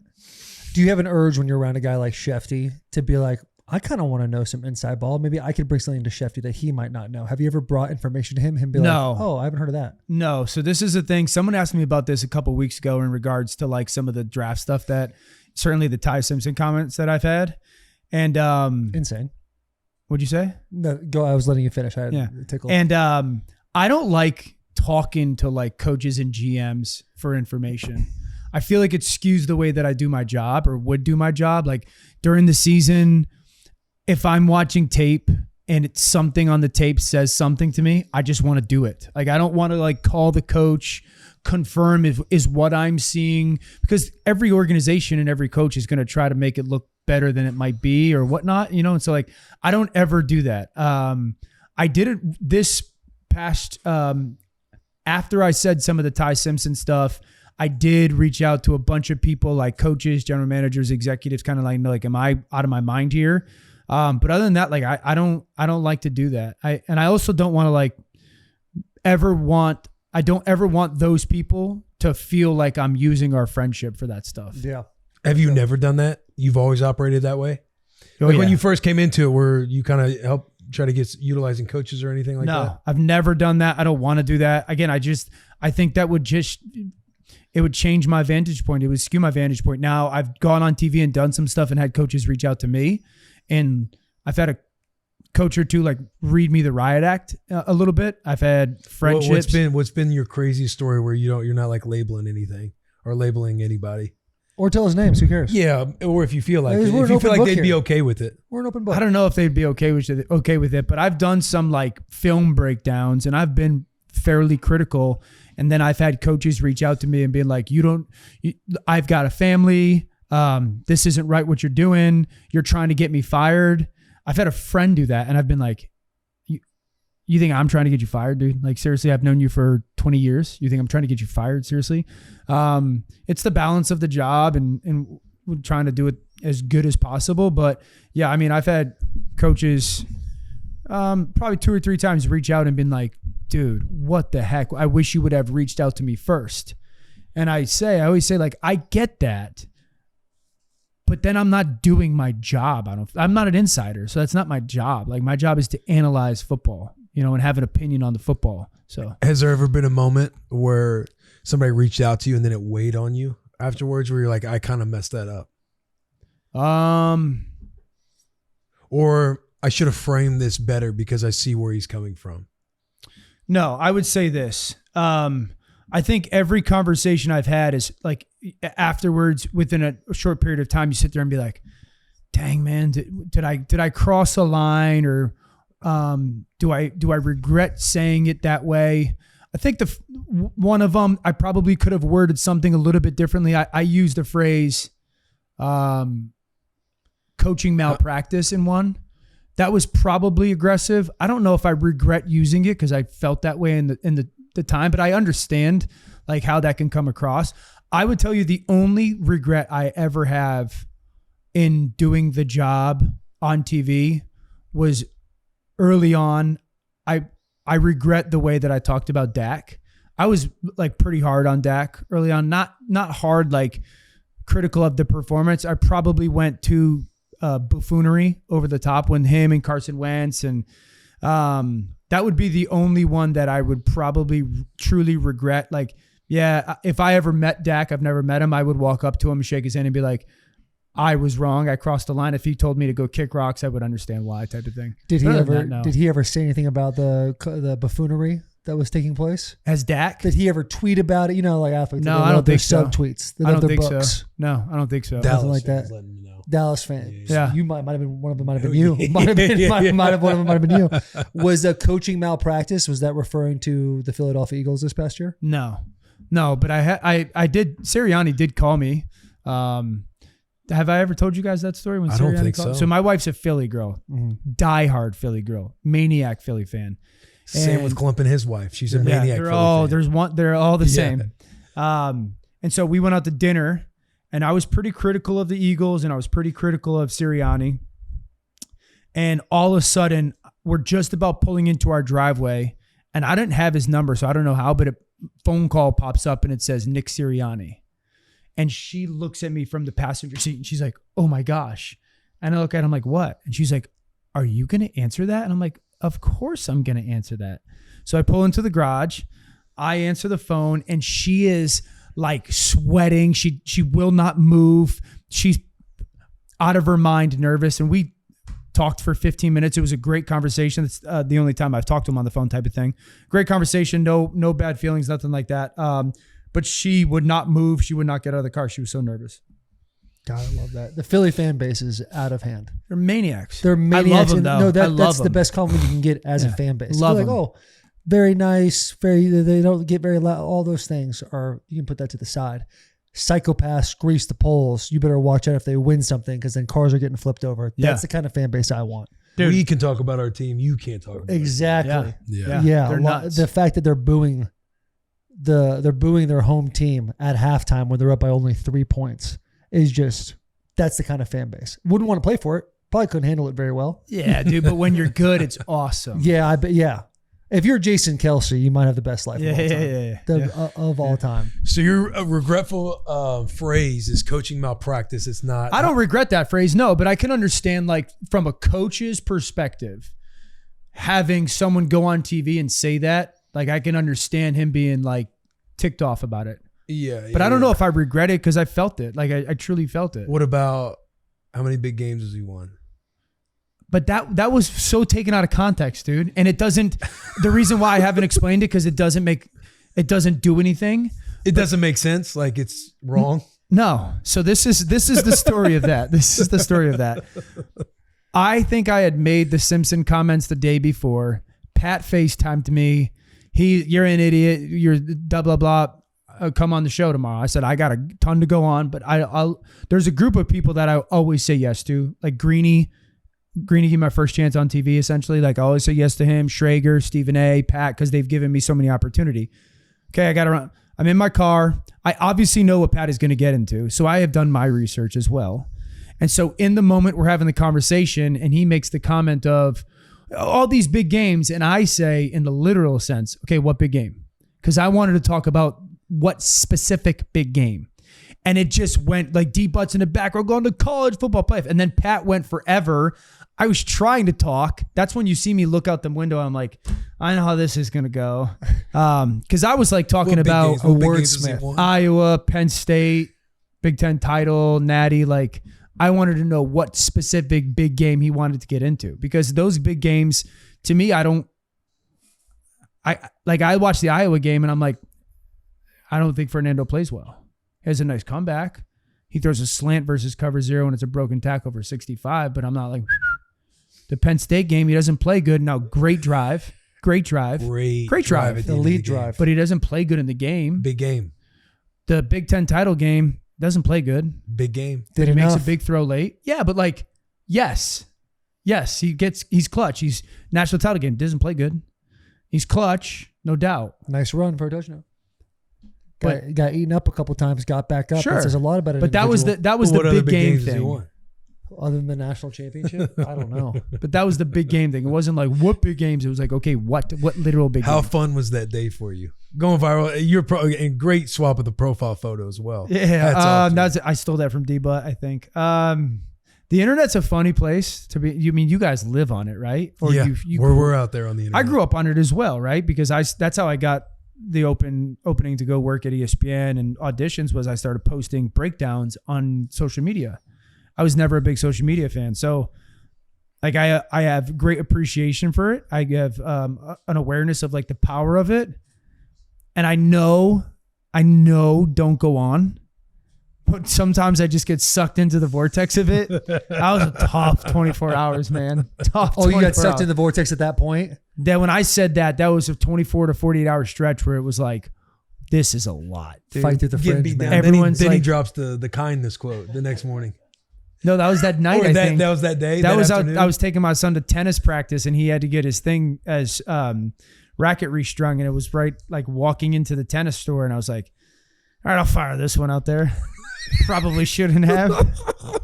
Is there any worse feeling than putting out a tweet, just trying to put out a fire somehow? And you're like, that didn't. Well, the dumbest thing, like it's the dumbest thing. It's because I know don't go to the mentions.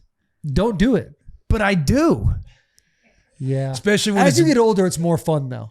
Especially when that situation, the what big games and the meme photo, like the meme that came of it, it was peak. You texted me, I think. I said, "How you doing?" Yeah, you texted me then like, I called you. I said, "Just as a nice sure. and then you sent me a voice a voice thing because you texted me and I fired back at you like something. I forget what it was, but you were, and then I used and it you were as like, you're whoa, yeah, I'm you're not the enemy projecting. here.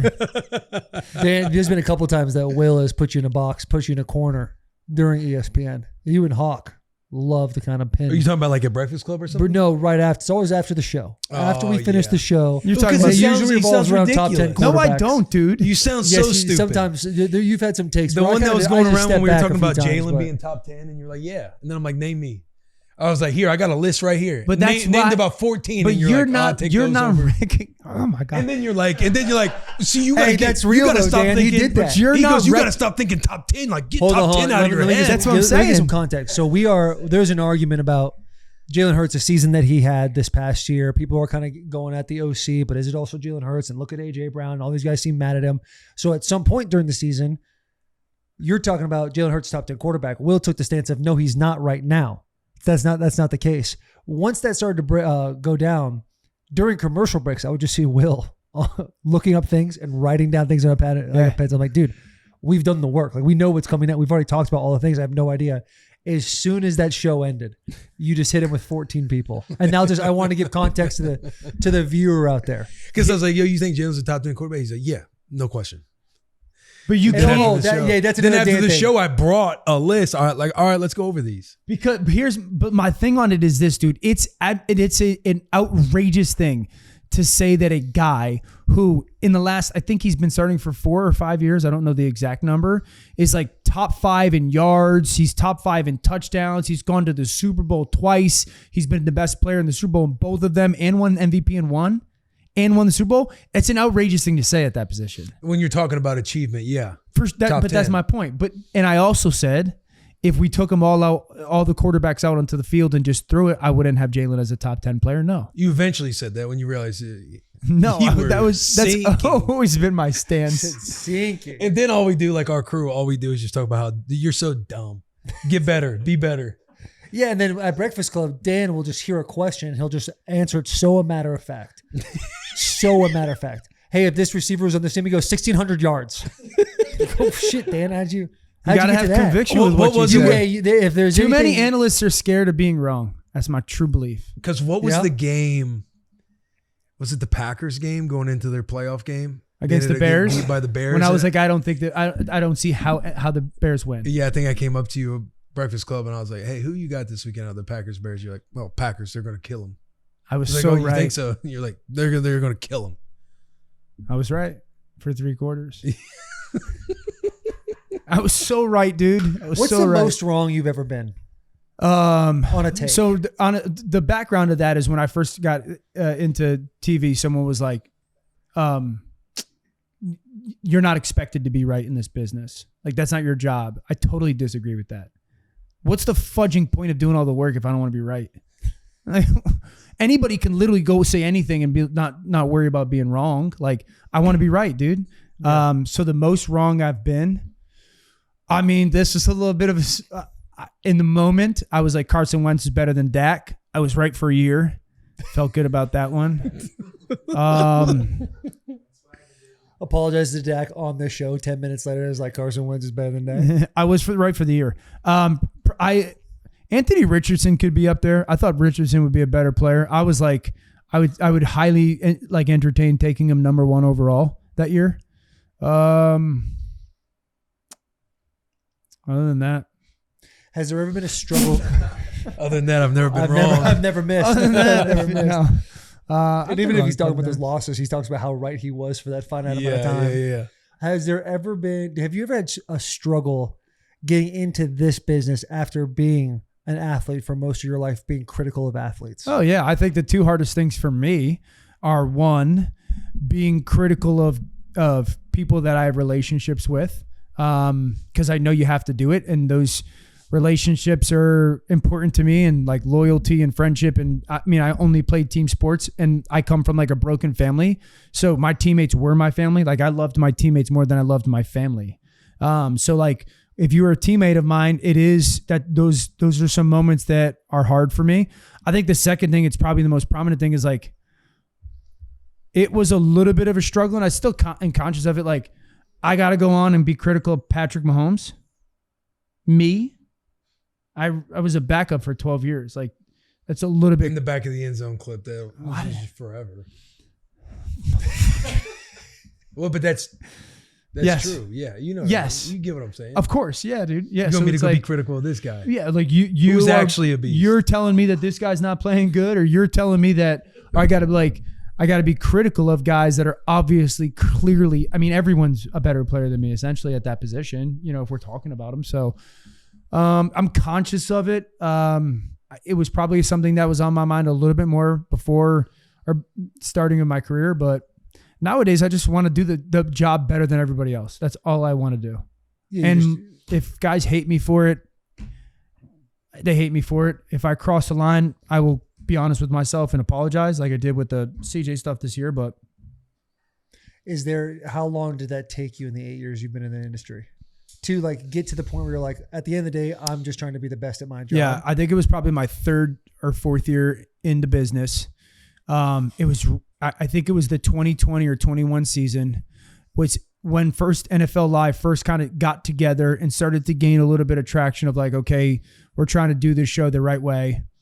We're halfway through the season. I don't think Patrick was playing well. And I remember just having the thought in my mind of previous weeks being like, man, mechanically, he's really bad right now. Mechanically, he's really bad right now. Mechanically, he's really bad right now. And it got to the point where I called our producer, Mike Eisman, and I was like, hey, I want to do a tape on Mahomes. I think right now he's mechanically the worst quarterback in football. And he was like, you sure you want to do that? And I said, I'm completely aware of who I am. I'm completely aware of who Patrick is. You just got to trust me. Like, this is, I've got to do this. Like, this is what's going on. And I did it. And I felt like I did it the right way. And yeah. So I think like that was a turning point for me to be like, just do it the right way. Like if you do it the right way, and if you show why you are saying what you're saying, I always believe like the tape that we know that ex-player. So like 3 or 4 years maybe. All right, boys, we interrupt this episode to bring you Form Energy. Form Energy delivers best-in-class taste with natural flavors and zero sugar. Form Energy has natural caffeine derived from green tea. Form comes in a variety of flavors. I'm about Screamin' Freedom, Grape Smash, Blue Blitz, Orange Fury. It is perfect for those who put in the work. Form Energy, we do the work. We are also brought to you by Neutral. Neutral tastes great. It tastes so much better than any other seltzer that we've tried out there. It's made with real vodka and real juice. That's what makes it taste delicious. And comes in a variety of flavors like pineapple, watermelon, black cherry, and their new boys, peach and blueberry. It's perfect for social occasions because it is such a crowd pleaser. As the weather warms up, think patio, backyard hangs, day drinking, golfing with the boys, beach lake weekends. Go and find a bucket deal near you. They're perfect to celebrating being outside again, aka time to find a bar with no patio. So text the group chat, grab a bucket of neutrals and kick it with the boys. It's the perfect time of year to grab a 12-pack of neutral for the game or grab a bucket deal in your favorite bar as you root on your team. Neutral, keep it tasty. What is the ultimate goal in this business for you? It's a great question. North Star. I think it's always a moving target. I mean, you guys know the media landscape changes literally by the year.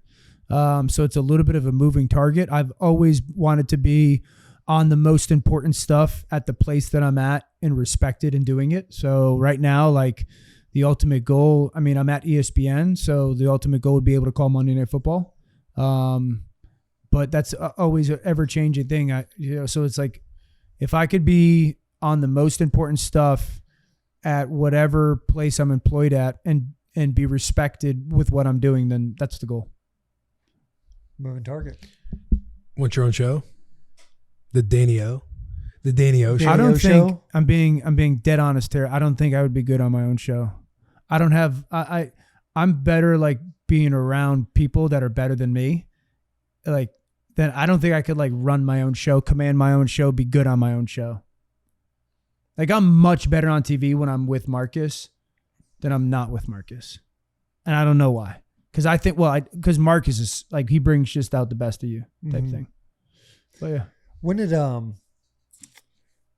so we talked about the Mahomes thing. Essentially, it's like, okay, I can be critical without being insulting. That's essentially with the line you came across. Yeah. And when I just think about our experience we've had this past fall with you, what was so impressive to me, obviously, as the operation that ESPN has incredible. Greeny, the way he's essentially OCD, but he like runs the entire room the whole time. And you'd sit in your little Zoom call, dark lit, and you just you'd have a tape for everything. Yes. Like what is your process like to find this tape? Because every single week there's so many games that take place. Yeah. How do you fixate on, okay, I need to watch these games? Do you watch every single game? Then do you you find the games that are most important to you and then break down the film of those games? Yeah. And through those, you're like, okay, what's the leading storyline here for me? Like, how is your process? Truly, I'm just trying to get inside ball for my own self. Of like, how do we all kind of grow in this? I never go into a game trying to find anything. I just watch the game, kind of like how I did as a player. On Sunday, I usually have a pretty good idea on Monday morning from our producers that'll be on Monday morning shows of like, these are the games that we're most likely going to talk about. There's usually a group of 5 to 7, depending on the time of year. Sunday, I'll start rewatching the games that happened at 1 o'clock at about 5 o'clock. I will rewatch all the important Sunday games. Sunday night, I start at 5. I probably go to about 11 or 12. I don't watch Sunday Night Football. I wake up at 4 o'clock on Monday morning. I watch Sunday Night Football. 5 o'clock, 5:30 or so, hop in the car. I will rewatch. And after every one of those games, I take videos to make those tapes. So I take videos of every game, 2 different videos. One, my thoughts on the game. And I give like, one of the things that I learned at Get Up was I don't like watching football or sports analysis and the highlight is a generic highlight and the person's talking about something that I'm not seeing. Mm-hmm. So like I'll watch the game. Okay, second quarter, Commanders versus the Eagles. And I'll say like, hey, the Commanders ran the football really well to the perimeter. And so I'll tell them second quarter, 8:33, third quarter, 9:41, fourth quarter, 6:15. So like the highlight is what I want it to be type of thing. Yeah. So I'll give them that in my thoughts on the game. And then I'll give them tapes that I want broken down. Like I want not every game, like 3, at TV, you got to prioritize things. So I'll break down literally like 4 or 5 minute videos that get cut into like 10-second tapes. Like I want you to highlight this receiver. When he gets to 5 yards, I want you to point an arrow going in, give me the quarterback's eyes. And so I send those so the editors overnight can cut those for Monday morning. On the ride in Monday morning, I'll watch another game. So usually by Monday morning, I've had like 6 to 7 games watched. Do Monday TV, hop in the car, go to Bristol. That's 2 hours. I'll watch 2 more games on the way in. On the ride home from NFL Live, it's about an hour home from my house. And this is if we're not traveling. So I'll watch another game. So usually by Monday night, give or take, I've seen 8 to 10 games with the same process. Mm-hmm. And then Tuesday, wake up, watch 3 or 4 more. Wednesday, usually finish the games. Every snap. So by Wednesday, you're cooking. Yeah, by Thursday, I'm dead. But that's why Thursday morning for me was like such a blessing with you guys this year, honestly, because like it was a lot of fun. It was still a good amount of football for me because I am a little bit like on the nerdy football side, but a good balance of like just having fun and saying crazy stuff. I don't think you can go on TV and say wrong things nowadays because of social media. Like I think if you're a sports analyst and you go on TV and you say something that's wrong, you're dead. You can say something that's maybe opinionated and you're out of your mind. But if I went on TV and was like, man, Jalen Hurts and AJ Brown's connection is just absolutely perfect, you're dead. Like because of social media, it gets clipped off, it gets spread like wildfire, and like you're gonna get disproven. So like I don't have a comfort level of talking about stuff unless I've seen it. So like there's a paranoia about it in that as well. Is there a wall that you hit during the season? Oh yeah. Like middle of November, second week of November, I'm like, please God, just get to November or Thanksgiving. And then you get to the middle of December. It kind of sucks because more often than not, like you know who the playoff teams are and you know who the playoff teams aren't. But you still got to watch the non-playoff teams because you just never know. Team could win 4 in a row late or 3 in a row late. Team could lose. And then all of a sudden you're going to the playoffs and you look like an idiot. Because of my ego, I also like to shoot my shot like on this team's 3-6, but I can see them getting into it. And if you're not watching tape, I don't think you can do that. Mm-hmm. So, yeah. How much after the football season? Because we get the Super Bowl and my brain is, that was a lot. Yeah. I can't wait to get essentially a break from football for a little bit. when do you start to get the bug again? Like right now I'm sitting here at the draft and I'm like, you know what? I could use some ball right now. Yeah. But you catch me in the middle of March, St. Patty's Day, I'm not thinking, I don't even want to talk about ball. I'm not thinking about ball at all. Yeah. How long do you have to get away from the season before you're like, all right, yeah. Probably like good 3 weeks. I would be longer if I could, but I can't because of, like the draft coming up. I think one of the things I learned in probably my second or third year at ESPN, and I say this respectfully, and so hopefully people don't take it out of context. The best thing about ESPN is it's 24/7. So there's a great opportunity. The worst thing about ESPN is it's 24/7. So like there's a lot of work, and I think if you're not, one of the things I learned was like, you got to be so disciplined to get away. Because if you're not disciplined getting away, you can work for years straight and not turn it off. And then I think your work suffers. Like I remember, again, my second or third year calling Seth Markman, who's one of the executives at ESPN. And I said, I need time away. And he was like, that's not necessarily how it goes. And I was like, if you want me to be the best in October, I have to get away. So I try to do it as much as I can. And then probably second week of March is when I'll start to really dive into the college kids. And that takes a good month or so. And by the middle of April, very confident going into the draft stuff. And then after the draft, probably still stay somewhat locked in to schedule release. And then literally from middle of May to try to be the middle of August, turn it off. Do you enjoy doing the draft? I love doing breaking the down draft. the college prospects. I love it. You feel like you're good at it? Yes. Guys that are flourishing right now in the league that you're I knew that was going to be a fucking guy. So I started in 18. So going back to then, I was a Josh guy.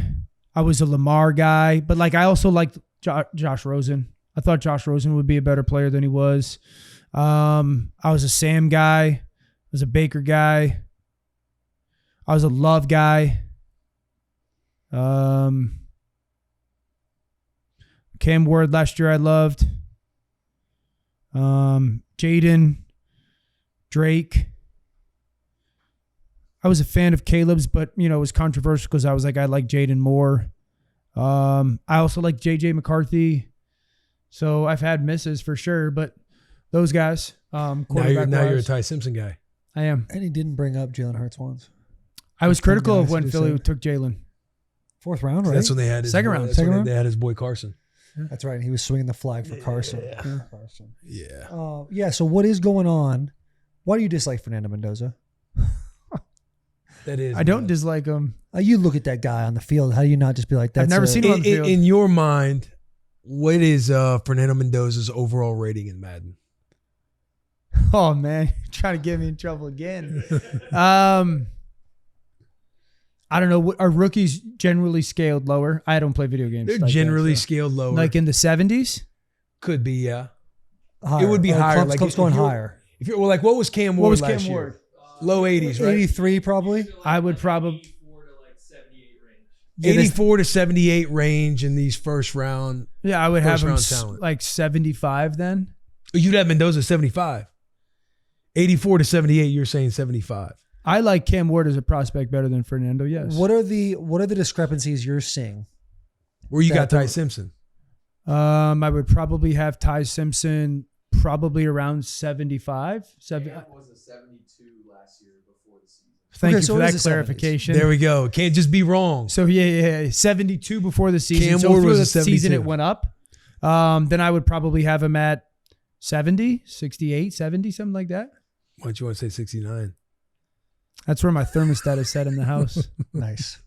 You like to sleep cold? So you got Ty. I love to sleep You got cold, Ty yeah. Simpson. My wife's too cold. In the same vein. So if you got Fernando at a 70, you're putting Ty at a 70. Yes. This is the way that so I just watched the tape. When I started watching Fernando's this year, I was like, oh, okay. I wasn't blown away. And then as I watched it more and more, I was sitting there going, man, every throw is like a one-on-one throw to the perimeter. It's a hitch route. It's a stop route. It's a go route. It's a back shoulder. And they're well executed. But I'm like, I don't know. That's not real life in the NFL that consistently. You got to make those throws occasionally, yes. And then, I thought like at times when, everyone talks about the accuracy and no doubt it's there. But like, I feel like he knows who he's throwing the football to more often than not before he gets the ball. Because one of my notes, I've got my notes with me. One of my notes, I'm like, why does everyone run man coverage against them? I think Indiana saw so much man coverage now in part because they ran so many RPOs and they would get a 5-yard hitch would turn because Surratt was a difficult tackle. Coop Jr., Becker came on. Like the 5-yard hitch would turn into a 15-yard gain. So then you got to play man, but then they're going to become the go route, back shoulder route. And so, like, I think a lot of times he knew who he was going to throw the ball to, so he'd get his body in good position, he'd make good throws, all that. But I thought sometimes where he would, like, go to set to one wasn't there because maybe a guy backed off or coverage change, and I would immediately see this. Like, I always, like, if you do this, that's a concern of mine. Like, your head goes down, your eyes are going down. Because you're going down looking at the rush. Yeah. And I'm doing a tape on that tomorrow. So, like, that's a concern of mine. No prospect's perfect. And I think that when you take away that first read for him, which just didn't happen a lot, he just doesn't have a lot of experience of having to go through progressions like that, where like they're down the field and Ty Simpson's going deep post to deep cross to backside in. Like those are real reads that we see guys, and he's just clipping them off, and so maybe it's like a style of quarterback that like I see a lot on Sundays, or we see a lot on Sundays, because I'm like, oh, this is what Purdy looks like and Baker looks like and CJ Stroud looked like and Matthew Stafford looked like and Jordan Love looked like I'm watching those guys go through them. I'm like, oh yeah, that's kind of where I got to. And I didn't think the Ty Simpson fall off was nearly as exaggerated or bad as people made it out to be, personally. Yeah, because you kind of fell in love with him during this process. I think he's a good player, man. I wouldn't take him at 1. People, again, I said he would be my QB 1. I couldn't take him at 1 because of the 15 starts, but I would take him at 20. Absolutely. I'd take him at 15 to 20. Absolutely. I think there's just a specific bet you can make on that. Right? Yeah, it's over obviously when this is out. Yeah, over under pick 28. 28? The line said at 28.5. What was it? Under 29.5. 29.5. So basically, you're saying like, is Fernando going to be a second round pick or a first round pick, or not Fernando? Ty Simpson, Ty Simpson. And if he had 23 starts, no shot he'd be a second round pick, and he doesn't. So I get that. But fudge, dude, the tape is the tape, man. Mm-hmm. Do you don't think the fall off? Like, I'm a huge Ty Simpson fan. Friend of the show, young wolf, the whole thing. But to me, when we were watching college football, I don't know if it was like after the Georgia game. I don't know what game specifically it was. And it was like, holy shit, like this guy's for real. It's kind the of first Georgia game, probably. Yeah. Yeah. But then like, I think it was like week 8, 9, something like that. Like it really started to kind of do this. Week 10, maybe. Yeah. But dude, I think one of the things that, and I don't want to be an a-hole, but like Alabama stunk. Yeah. They were not Alabama that we know of Alabama. Like we ran, because we did it on the show today. They were 110th in college football in pass protection this year. 110th. They were 100, I think, in 30th running the football. What? And they were 129th in drops. They were bad. I think Alabama was a very, very, being kind, average football team this year. They just had a lot of talent, which got them to the position. Did they? Oh yeah, I think they're an incredibly talented football team. You look at Ryan Williams; he hit the year he had. Clearly, was not the year you needed, but the year before, that's like he has everything he has to have. Yeah, so I get fair point. Both bookend tackles are 5-star athletes. One guy was a redshirt sophomore. You look at their defense, their front sevens always in the upper 4, upper 5. Like from a talent perspective, sure, they're always going to be a top 15 roster. They weren't a play. They shouldn't have been a playoff. Correct. Notre Dame should have been in. 100%. Timeout. Amen. Whoa. That's not true. 100%. Bro, you know that's true. No. Come on. And Miami going to the national title only stamps that. I believe that Notre Dame was a better football team at the beginning of the year than Alabama. However, the biggest knock on Alabama was the SEC championship, who earned the right to go to a championship game. And they got their shit pushed in by Florida State. About everybody else in the first game of the year. Bro, Alabama was not good. But everyone wants to talk about the first game of the year with Notre Dame and Miami. Timeout. And the second game then too. And then look at the rest of the You talking about the totality of losing Miami by what, 3 or 4 points? Miami, and then A&M, and they didn't play anybody after that. They didn't play anyone. Bama getting their shit pushed in the SEC championship game and getting their shit But pushed Bama in. Bama gets their shit pushed in, yes. But while Bama and Georgia are playing, every other team in the SEC is sitting at home. How is that right to? Yeah, but we're in a different time of the college football too. I'm not arguing that point. I'm saying who are the really good SEC teams this year? Out of Miami, Notre Dame, and SEC. No, SEC. Really good SEC teams. Georgia. Yeah, Georgia. I thought Texas A&M. At Texas Good team. A&M. Ole Miss. Ole Miss. I think Ole Miss went on a rage run though. Texas. I don't know if that run's happened. Yeah, Lane you can't really Kiffin's say there. Texas. So it's like it wasn't like the SEC was like this. Well, yeah, I think the SEC was not the like SEC's loaded. kind of been, NIL's changed a lot. Greeny was saying to me today, me and Marcus, he thinks there will be one SEC kid drafted in the first 13 picks. Really? That's crazy. That's right? Change of the guard, man. Change of the guard for real. That being said, the point you just tried to argue was how college football is structured. The point I'm arguing is based on the landscape we live in now, you can't hurt a team for affording the ability to go to a place and play in a game that every other team wants to get into, but Yes, they you can't. can, dude. What do you mean? Well, the Because system's they're all bodies of work. A couple years ago, Florida State, Jordan Travis gets hurt. They go and play in the ACC title game. They're awful without them. Awful without him. I was on the next morning. I was like, cannot put them in. And they weren't in, but that was when it was 4 picks. But then if we get into that same situation, there's 12 teams. They're the 7th or 8th seed. But even out of Miami, Notre Dame, and Sure. Vandy, Right? you was Sure. wanting. So it's the world we live in. You can't penalize. You can't penalize with the landscape we have right now with how many playoff spots we have. And I know you see, I feel my boy feeling a little blood in the water right now because he's There's finally not got blood in the some- water. I just know you Feel also it. wanted Vanderbilt over both Miami and Notre Dame. When Vanderbilt and Diego Pavia and Cade were sitting on the bus. You want Vanderbilt both? And they were talking about No. out of the 3, who would you have in? I was like, my thought was Notre Dame. I was like, I see why Vandy could my get argument in. doesn't play. It doesn't have legs because of what Miami was able to do in the playoffs. But if you looked at like the conference of ACC versus SEC, which are more comparable now than they were when we originally had this conversation, Vanderbilt was a more competitive team in my eyes than Miami at the time. Because Miami really wouldn't play anybody. They did lose to Louisville. They lost to SMU. So I'm thinking to myself, like, you lose to these teams, ain't no way you're doing shit in the playoffs. And they're going to get in because they have to over Notre Dame because there's no way Notre Dame could get in and Miami couldn't get in.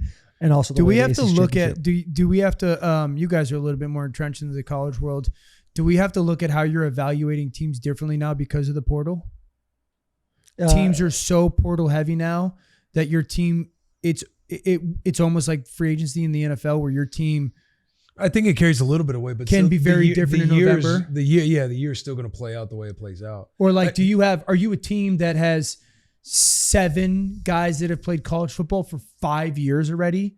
And you're playing against a team in September that has 5 true freshman starters. And like, do those true freshmen evolve over the course of 10 weeks to become significantly better? And are they as good as those 7 fifth-year or sixth-year seniors? You know, like how do people evaluate what teams are now because the team roster changes so much more than it used to? Yeah, I think just that inside ball right there, you know who you're going to put your money on. But as far as developing, like the year's still going to play out the way it plays out. Yeah. You know what I mean? But like with Indiana, whether or not a team can like start lower and then they just continue to climb the rankings and everything else. To me, it's all system oriented. I feel like the system is not in the right place to where, again, you have 2 G5 teams in. Miami honestly only got in because Duke won the ACC title. Correct. And if Duke didn't win, they're not getting in. Yeah, Miami's not getting in. It would have been Notre Dame and who was it? Virginia. Virginia was in the ACC. Yeah, Virginia would have been the ACC representative. Yeah. So I feel like those elements need to be solved in college football. It seems like we're going to 24 teams next year. Is that confirmed, or I think that's still alleged? Yeah, it's not confirmed. No, it's not confirmed. I think that's the confirmed? argument because the argument that takes place is we're at 12 now. One conference, let's just say it's the Big Ten, want more, but the other conferences don't. So they propose a 24. Knowing they'll end up Big on Ten, big time wants big time wants a 2014 playoff. Knowing they will end up at 16. The number they want is not 24. The number they want is 16. That's just the negotiation how it takes place. But as far as evaluating teams, I think that's going to happen. We're in the process of that right now. Like Now there is, hey, you got your recruiting class in, top 1, top 50, whatever your recruiting class is. But then there's a whole thing for the transfer portal as well. And that's gotten more of a microscope put on it because there's only one transfer portal. This time last year, there were kids essentially transferring right now because there were 2 windows, one before spring and one after. So I think the breakdown of like seeing the level of what team you could have, yeah, that plays a big part. But I think a lot of people are taking the easy way out, being like, who spent the most money? LSU, Texas Tech, Michigan, Ohio State. Like, okay, those teams are going to be good. We know those teams will be good. Yeah. And so, what's that? It's staying at 12 this season. Yeah, it's staying at 12. I know this year. Do we know? Can you? Okay, they don't know it. The biggest problem to me is the argument we're talking about. Somebody rip some ass in here. No. Fucking catching a whiff. Catching a little whiff or something? Yeah. Did you? I might have like a while ago, but I'm thinking like recently I haven't. Maybe I'm adjusting and I fluffed a little. What rips up something your up. stomach the most? Wind go. Kind of got an iron gut, dude. Nothing really. Really? My gut. Do you ever get sick? No. Oh yeah, I guess red meat and sugar. Red meat rips Buddy, your stomach up? do you remember I couldn't make it one week because I had gout? Yeah. I remember. Wait, Dude, you did make it, right? No, the wheelchair. no, remember he didn't go. No, I made it that week, and it started the week of Halloween when I had Halloween, all those yeah. outfits. The next week I was dying still. I'm like, how does my foot still have this? The following week was when I was in the wheelchair. Derek was pushing me around. What does that have to do with red meat? So it's okay. So red meat's high in purine. There's a lot of different. You can go Buckle Google. up. Yeah, you can go Google a bunch of different meats or different foods that are high in purine. Purine, if you have too much purine or like your liver doesn't break down enough, it puts in what purine will do is it'll go down to like the lower extremities. So like toes, foot, ankle, sometimes even the knee. I've heard about people having it in their hip. But the lower extremities, and what it'll do is it'll find a joint and it'll crystallize in that area. And that's essentially what gout is. So it causes this insane flare up that takes place. It's called the King's disease. Because like a bunch of guys in like medieval times, like kings, all they eat was red meat and wine. Yeah, gout. You don't die from gout. You're just in excruciating pain. It's like it's the worst thing I've ever gone through. You could die if you get septic, right? Oh, I guess you could get septic. Yeah, worst come to worst. But yeah, gout, dude. Huh? It ain't no joke. And your foot balloons up, and it's like if a draft of wind comes by your foot, it's like it hurts that bad. If a fly lands on your toe, it's like the worst pain. You feel everything. Do you remember when? Do you remember? And gosh, I was playing with Tampa Bay in maybe 12 or 13. Do you remember Carl Nix? Oh yeah. Do you remember that name? Nebraska the big boy. Guard from It's a Nebraska boy. Nebraska. He went with the Saints, right? and we signed him to a big contract. He got some type of like infection, SARS maybe or something like that. That sounds dramatic.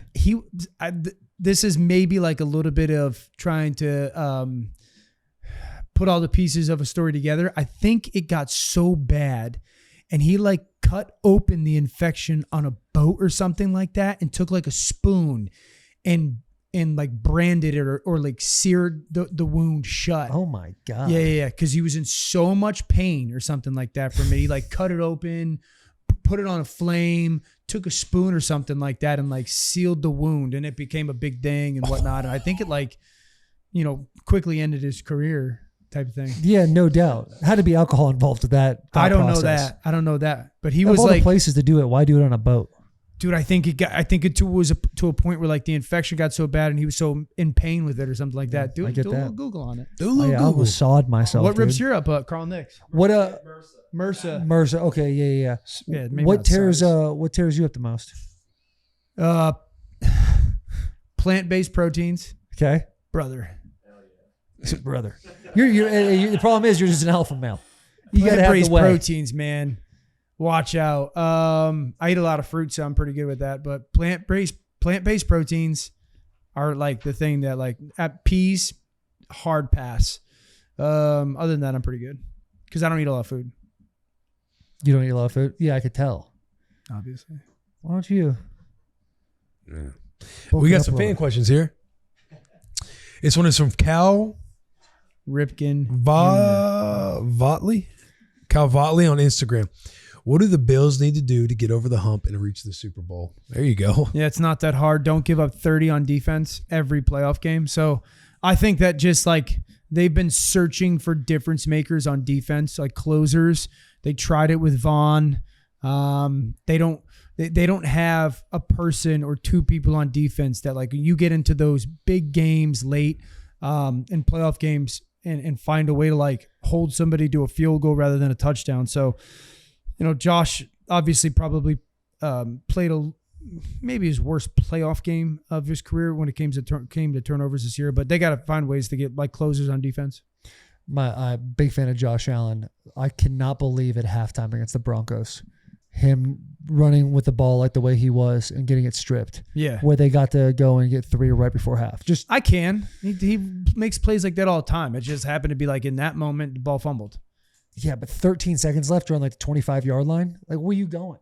You're running. I mean, because he's the timeouts. type of player that, like, can somehow spin around again, throw it for 70. And, Yep. He'll die. He'll die on the field. Yeah. Gotta love that. This one comes from Lotus_Sam. What was the most difficult part about the transition from professional athlete to being a dad, and how did you overcome it? There was nothing hard from being, for me, professional athlete to dad. I knew early on, like I mentioned, I come from, like, a broken family. So, like, wanting to be a dad and, like, be a great dad was, like, something super important to me from, gosh, I want to feel like 20 maybe. And so, like, when I met my wife, I felt instantly, I was like, yo, she's going to be an amazing mom. And I found her to be beautiful and whatnot, but, like, there was no transition for me that was difficult with that stuff. What about transitioning out of football? In regards to dad stuff, or I think the hardest part of transitioning out of football was, like, it was like I lost the love of my life type of thing. Like, football is the only thing I loved. Coming from the broken family, like, football truly changed me as a human being. And it gave me, my family was my teammates, like I mentioned before. So, like, when football ends, it's like, it's over. The childhood dream is done. That's all I ever was. So you immediately are like, who am I? What am I? Am I ever going to replace the competitiveness? Am I ever going to be able to do something like that again? Where am I going to find my friends? I think, like, that was probably the biggest part for me, is, like, dude, football was, like, literally gave me everything. Yeah. Did you know when football was going to end? I tried to retire my 10th year. I was like, I'm done with it. I don't know how you guys felt, but, like, when I went into the NFL, and the NFL is amazing. Like, it's incredible, but, like, it got to be, I mean, I went to Detroit and we were fudging brutal too. So, like, we were 2-14, 3-13. It's 12 degrees out. We're in the middle of the economic recession. I'm like, the NFL sucks, like, so I went through so much losing. I got to a point where, like, I didn't really love the NFL anymore. It was a job, so I was doing the job, but I didn't love football anymore. So I tried to retire. My wife was like, why are you going to retire? Like, just stop being so emotional. Wait a day. My wife knows I'm dramatic. Wait a day and then kind of see how you feel and whatnot. So I ended up playing 3 more years. And then my McVay cut story is great because I knew McVay, like, good game after games. But we were living in Philly. I kind of had thought this was the spring. I kind of thought my career was near the end. He called me. We were down in the city. He's like, Dan, it's Sean McVay. I'm like, what's up, man? He's like, hey, I need you to come be my 3rd quarterback this year. I'm like, all right. And he was like, listen, you're not going to take a single snap. You're not going to play in any preseason games. I just need you to come be a coach, but you're going to be the 3rd quarterback. And I was like, are you going to keep 3 quarterbacks? Like, is this a legit thing? He's like, we're going to keep 3 quarterbacks. You'll be the 3rd quarterback. You're not going to do anything. I got this young quarterback, Jared Goff. He's talented. He doesn't know a ton of football. Fly out to LA. I meet with Jared. I study with Jared every day for hours on hours on hours in training camp. I went 23 straight days without taking a rep in training camp. Not a rep. The dream. Not a rep, dude. Goes to a day or 2 before the final preseason game. At that point, no, I don't think so. Day or 2 before the final preseason game, Sean's like, hey, you got to start and play. And I'm like, what? Sean, I haven't done anything. He's like, listen, it is what it is. You're fine. Like, just go on. I'm like, okay. I go play. I think, like, the 2nd snap of the game, I fumble a snap. I bobble it. I, like, throw it out of bounds. I don't play good. Cuts come. He calls me into his office. He's like, hey, Brandon Allen got cut from Jacksonville. We're going to sign him as our 3rd. And I look at Sean. He's like, I'm sorry, dude. He's like, I know what I said, but this opportunity presented itself. we talked football for like 90 minutes after that. He asked me all about football, the team, what needed to get better. And I was just like, thank you. And I called my wife and I was like, hey, it's done. Yeah. And I was like, I'm coming home. It's over. Thank you. Yeah. I knew, dude. I knew it had run its course. I wasn't good enough anymore.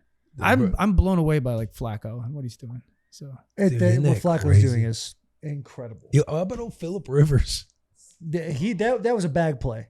That was an insurance bag play. Brilliant. But still, He might have been investigated for insurance fraud. What he just took place there. Yeah, look into that. Phillip Rivers, an integrity guy. Integrity guy through and through. Integrity guy. Let's talk about at T Harris 1519.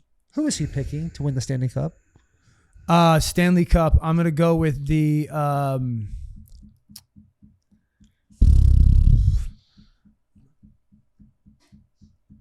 Who are the two teams that played last night that were in a good game? Oh, come on.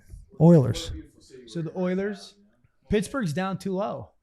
Are the Oilers good?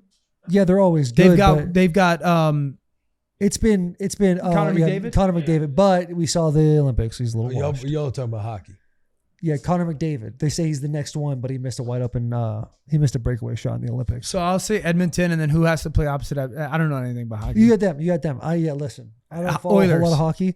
You did watch the Olympics though, right? Oh God, yeah. How fucking nice It was that? unreal, I'm dude. sorry, let me rephrase. How Unreal. fudging nice. How was fudging that? nuts was that, dude? That was elite, huh? It was awesome, dude. It was awesome. There's nothing better than just feeling American. Oh, dude, when that went down, it was like it was awesome to watch both. And my daughter plays sports with a girl who's got an older sister who goes to a private Rochester school for hockey.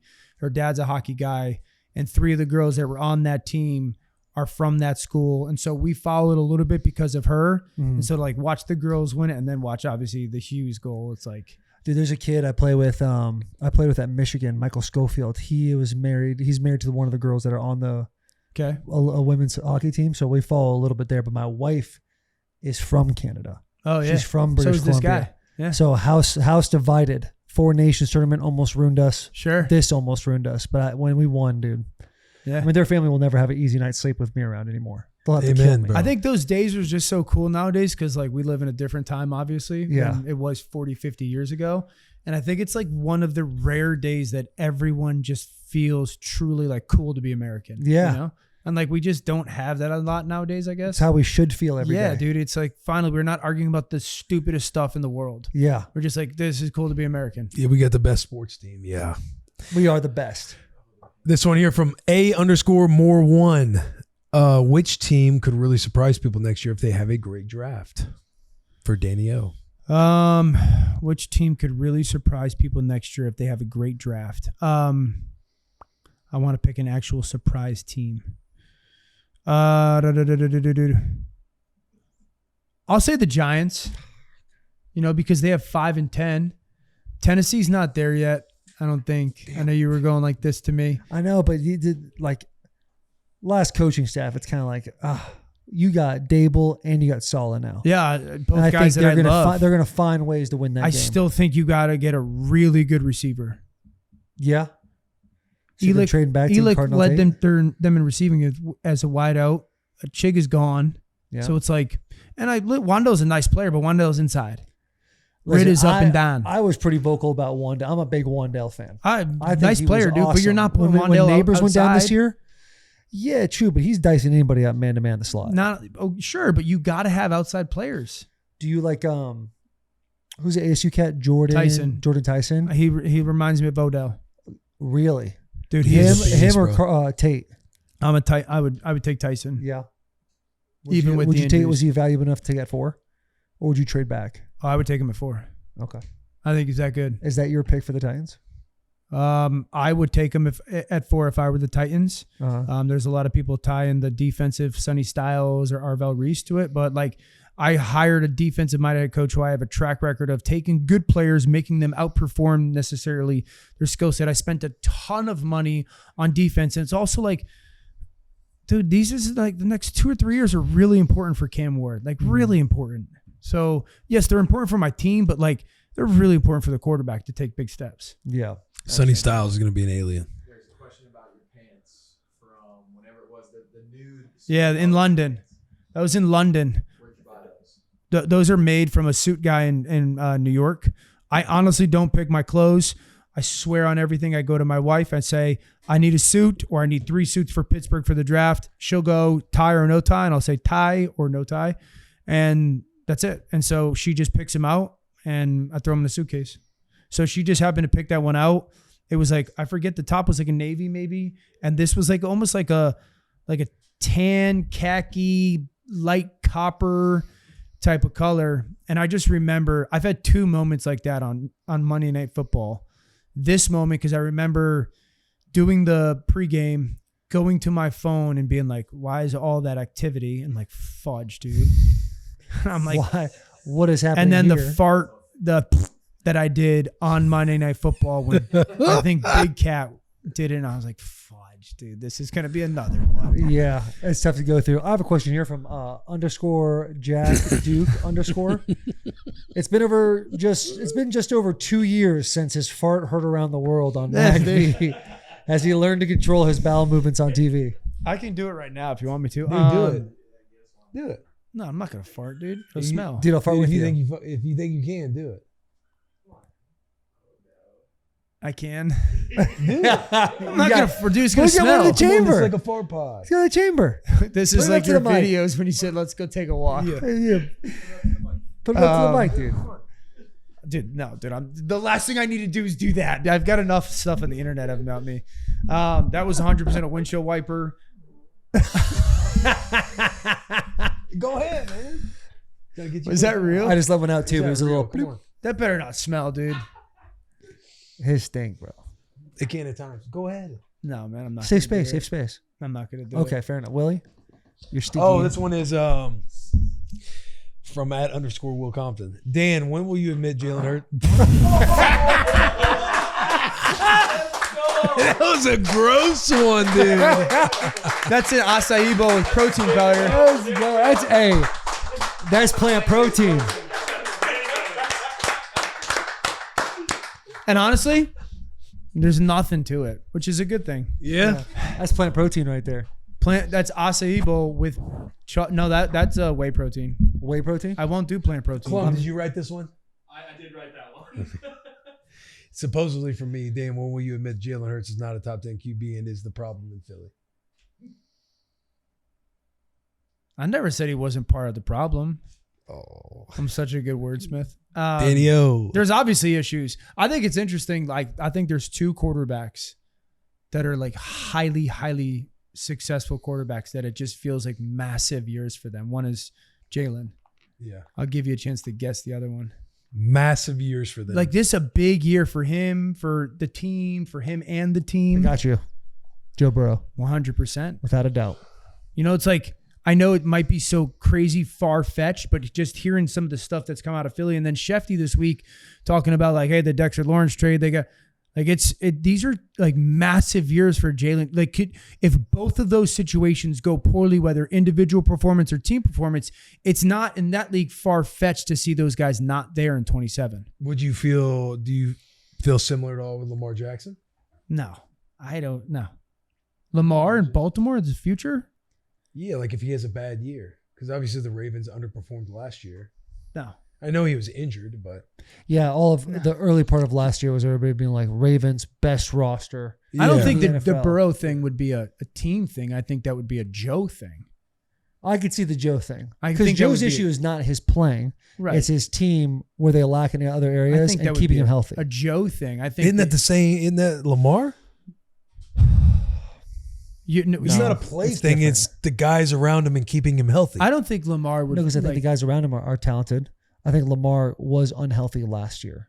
Correct. But I think he's a great football player still. Well, yeah. Before But Joe Burrow's going to be a great football you player. were also talking about he was on track for 4,000 whatever passing yards and all But this. before you talk about Lamar before he got hurt. Yeah. Yeah. That's what I'm saying. Like he's still But him. they've had more success than Cincinnati as well. Baltimore as an organization, you know, in their time together. Joe obviously, And I guess all the insider, like when Joe's given his pressers at times throughout the year. yeah, it's also like Joe 2 years ago has this historical season. They don't get in the playoffs.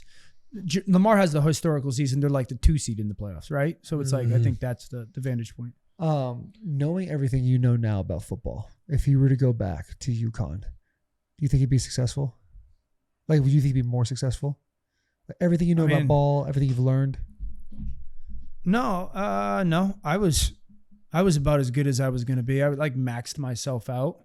I would tell you no, dude, like I was so intellectually, I had to be, because we weren't as talented as everybody else. And I wasn't like physically that gifted. So like I intellectually, that was like the only reason why I was good. So I don't think I'd be that much like different of a player.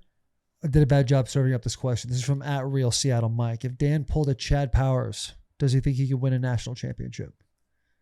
Have you seen Chad Powers? I have an a-hole response, but I'm not going to say it. I have not seen Chad Powers, but I know of it. It's a good show. It's actually a really good show. Is. Yeah. That dude's a good actor. I like him. Yeah. What's his name? Glenn Powell. Do I think I could win a national right now? Wig on, the whole thing. No, you dude. could put on the best team in the country. No, dude. I don't know what happened. I'm 42. I try to take care of myself. I played catch with my son last week at the beach. I can't throw it 35 yards. Really? I don't know how Tom Brady did it. I don't know. LeBron's doing it. Is Tom the GOAT? Oh, yeah. Just a question. No follow-up. I have no more questions. Feel good about it. I feel good about this pod. Yeah? Oh, golly. Hey. I have a question for you guys. Oh, go ahead. What you got? I want you guys to tell me about what your experience with ESPN this year, as much as you can say on camera. I don't think there's anything we there's can't nothing say. we wouldn't say Yeah. on camera. It was awesome. Legit? Challenging Yeah. at times. Yeah. Why was it challenging? I think going in that world, you have to be way more prepared. You have to be more on top of stuff. Like I was speaking for myself, like being an idiot and having You can speak for us on analogies, that. having fun, like doing things that or like, where whether you're trolling fan bases or talking well about a team, like with that, you have to be kind of in the know on what's going on. Sure. So I feel like, and the margin for error, like when Greeny all of a sudden throws something at me. Like I had a couple moments throughout the year. Yeah. Where I had something dialed up in my head. Yeah. And Greeny asked something. I said something completely different. Sure. He's like, we don't even have a graphic for that. Yeah. But it's that type of like professionalism and how quick it is and how it just flies by. It's like 2 hours feels like a long time. But as we get going, it kind of just like it flies by and you only have these pockets of time to kind of get your point across. Yeah. It's not like a pod where we're sitting here and we can talk as long as we want to. And there can be a pause if we want it to be a pause, because we know the viewers, they're there for the long haul because it's super long form. Yeah. The having to say your point and knowing you only have a certain amount of time to get your point across was a big change for me. Structurally, it was a massive change, just knowing how like every single segment, every single commercial break, this is what we're going to next. And then, dude, it's the big leagues. Like, did you guys like that though? Like, did you enjoy the structure, or was it like there was a piece I think that personally for me, I think it's too much structure, because I think the best times that we had was probably in that pocket of like mid-October to mid-November, like the good meat and potato season. We've had enough reps under our belt to where, okay, Greeny's taking us somewhere, but you get to cut me off, and then Hawk energy, and then we have like 5 minutes of just. We're teaching the viewer something, but everyone really feels like they're a part of it, which I feel like our chemistry started to get cooking too, because Breakfast Club with all the boys, like Hawk is the best. You got Schefter. More racist jokes in the group chat. chat. Absolutely. Absolutely.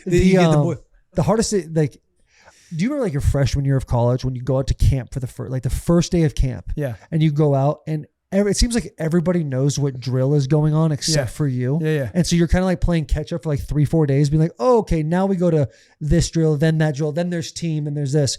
That's kind of how it felt the first couple of weeks, where you sit down, you're in the room, Greeny's there. I know who Greeny is. You and I have met, but I don't know you like that. I've met the same thing with Hawk. And it's like, you guys all understand what's happening. And Will's taking his notes, and I'm thinking to myself, I should have brought a notebook. What the hell am I doing? And then you get on the thing. It's like everyone kind of knows exactly how things are going to work.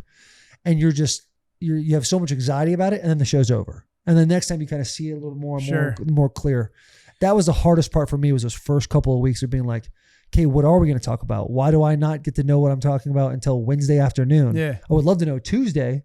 And then you realize like how current events everything See, is. when you guys talk about the time, that's why when I answer questions, I answer so strong. Yeah. Because I like, one of the things I say is you'll never know how short 20 seconds is to do TV, or how long 20 seconds is to you do like a Tabata workout. Dude, Tabata workout, 20 seconds feels like a minute, but 20 seconds on TV, it's like, wait, so like, that's why I learned that from a guy who's a producer at ESPN. He's like, take the plane off. He's like, stop trying to live on the runway, go. And I was like, okay. The one thing I wasn't the biggest fan of is I did feel like each week you'd have to have a certain amount of like takes or feel strongly about something to where it was like, you can get yourself in trouble. Well, yeah, and production kind of walks you into, so Colts are overrated. I was like, well, I mean, I'm not saying like they're overrated. This Colts thing is so funny. You know what you were sitting there. I'm with you. Because, I'm with you, and I was there for the backstory of all that. There's a frustrating point to me, as a player, even when you're watching ESPN or any sort of sports show in the mornings on week 7 in the facility, and it's like these guys are like, this team rips, that team sucks, this team's gonna be great. This team's season over. Yeah, exactly. And it's just like, I just find it all so dramatic. No, like still being in the brain and the mindset of a football player. Being like, well, yeah, we're in week 6. Things can easily get figured out and all that. So I always have a really difficult time of being super definitive. This team's cooked. This team's going to be champion, that type of thing. Yeah. That was a very difficult thing. This is going to to be the MVP of the season. Right. And I understand the reasoning behind it because it's the game we all live in of like, how do we get people to be like, whoa, what the hell did Taylor just say? Let's go and chew that apart. Sure. And then there's a couple people that, Bears are not making the playoffs. Right. Stuff like that to where if we're on Bussin with the Boys or we're on the locker room, the audience that's tuned in just knows us. Yeah. They know when I'm just doing something that could feel a little bit more performative to lean into something more extreme. Yeah. Versus when you're on national television, you got audiences. It's like when the Eagles fans are tuned in and I'm saying stuff about the Eagles, it's a different beast. Totally. Yeah. It's ESPN where it's like they're on every television everywhere. Yeah. The thing that the show in totality, I loved it. Yeah. It was incredible. My favorite part of the entire year was Breakfast Club. Oh, I totally agree. I remember probably a couple weeks in texting one of the guys that you guys obviously know well and be like, yo, they are so much fun. I loved it. Yeah. Breakfast Club. But I also loved being on with you guys, like, because you guys brought out like a little bit more fun in me for sure. But Breakfast Club in the group chat is the best. There was nothing more. Because it feels like a locker room to us. It does. Nothing that embraced my soul more than when we had like Schefter giggling, like laughing at the hard. table at Breakfast Club. Yeah. And even on the show at times. Yeah. And it felt like zero egos. Like, I feel like everyone kind of understood the role that we were playing. We don't even remember the football we talked about. Right, exactly. Yeah. But it was like, it was a little gossip girl. It was a little more like talking trash. It was just, it was everything you could possibly want that scratches that itch at the locker room that we all fondly remember. Being a bunch of idiots together. Yeah, it was awesome. You want to hit the BLQ? Would love to hit the BLQ. So there's a Bud Light question we ask every guest. Okay. Because everybody would do anything for an ice cold Bud Light. What is something that Dan Orlovsky would do anything for? Can't say family. I can't say family. You cannot say family.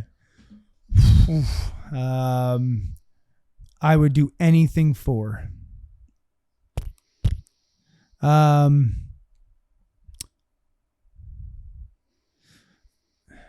I would do anything.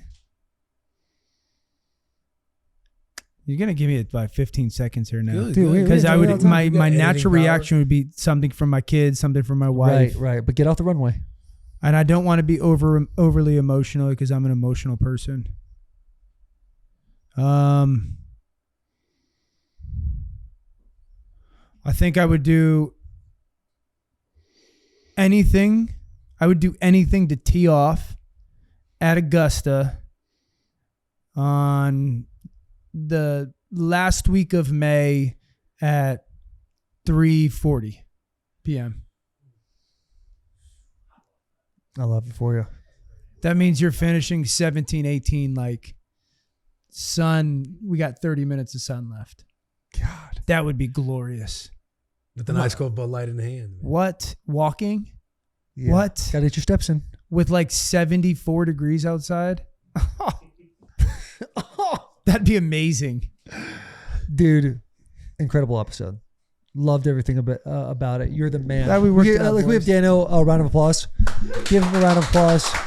We'll see you in June. But you guys are going away now, I thought, or something like that. I thought that was like... I have no clue. What's happening in June? What am I doing in June? We'll work it out. We'll work something out. Okay. But hey, I know there's so many things we could have talked about. I do want to say I've texted you about this every single time it's happened. your son on ESPN, those moments, I'm just telling you, I look over my wife and I show my wife, we tear up together, and I go hug my kids right after. It is so cool. Thanks, man. See you as a dad taking those opportunities. It's all time. Thank you. Yeah, you're the man. Don't make me cry. You're the man. No, that was an awesome moment, man. It was a special moment. He's a special dude.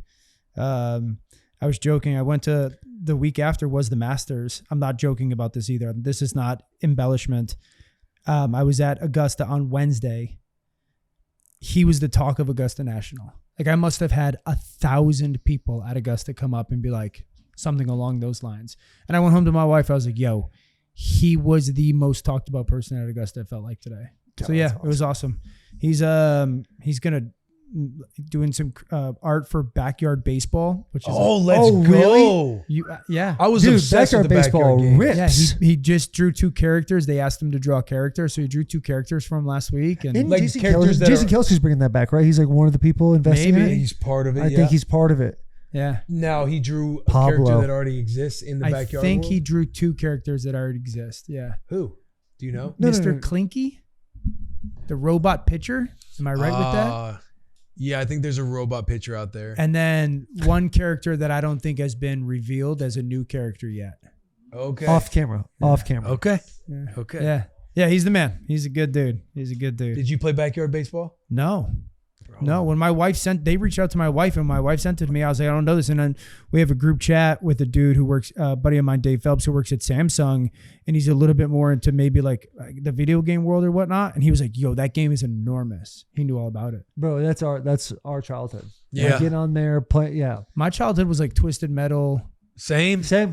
Yeah, Twisted Metal Rift. I don't know backyard baseball. Were you Super Smash Brothers on N64? Roller Coaster Tycoon? No, dude. I was Triple like play? RBI Baseball, Madden, EA Sports, Twisted Metal, Golden Axe. Were you a game day cat? No. NFL game day? No. NFL Blitz. 007?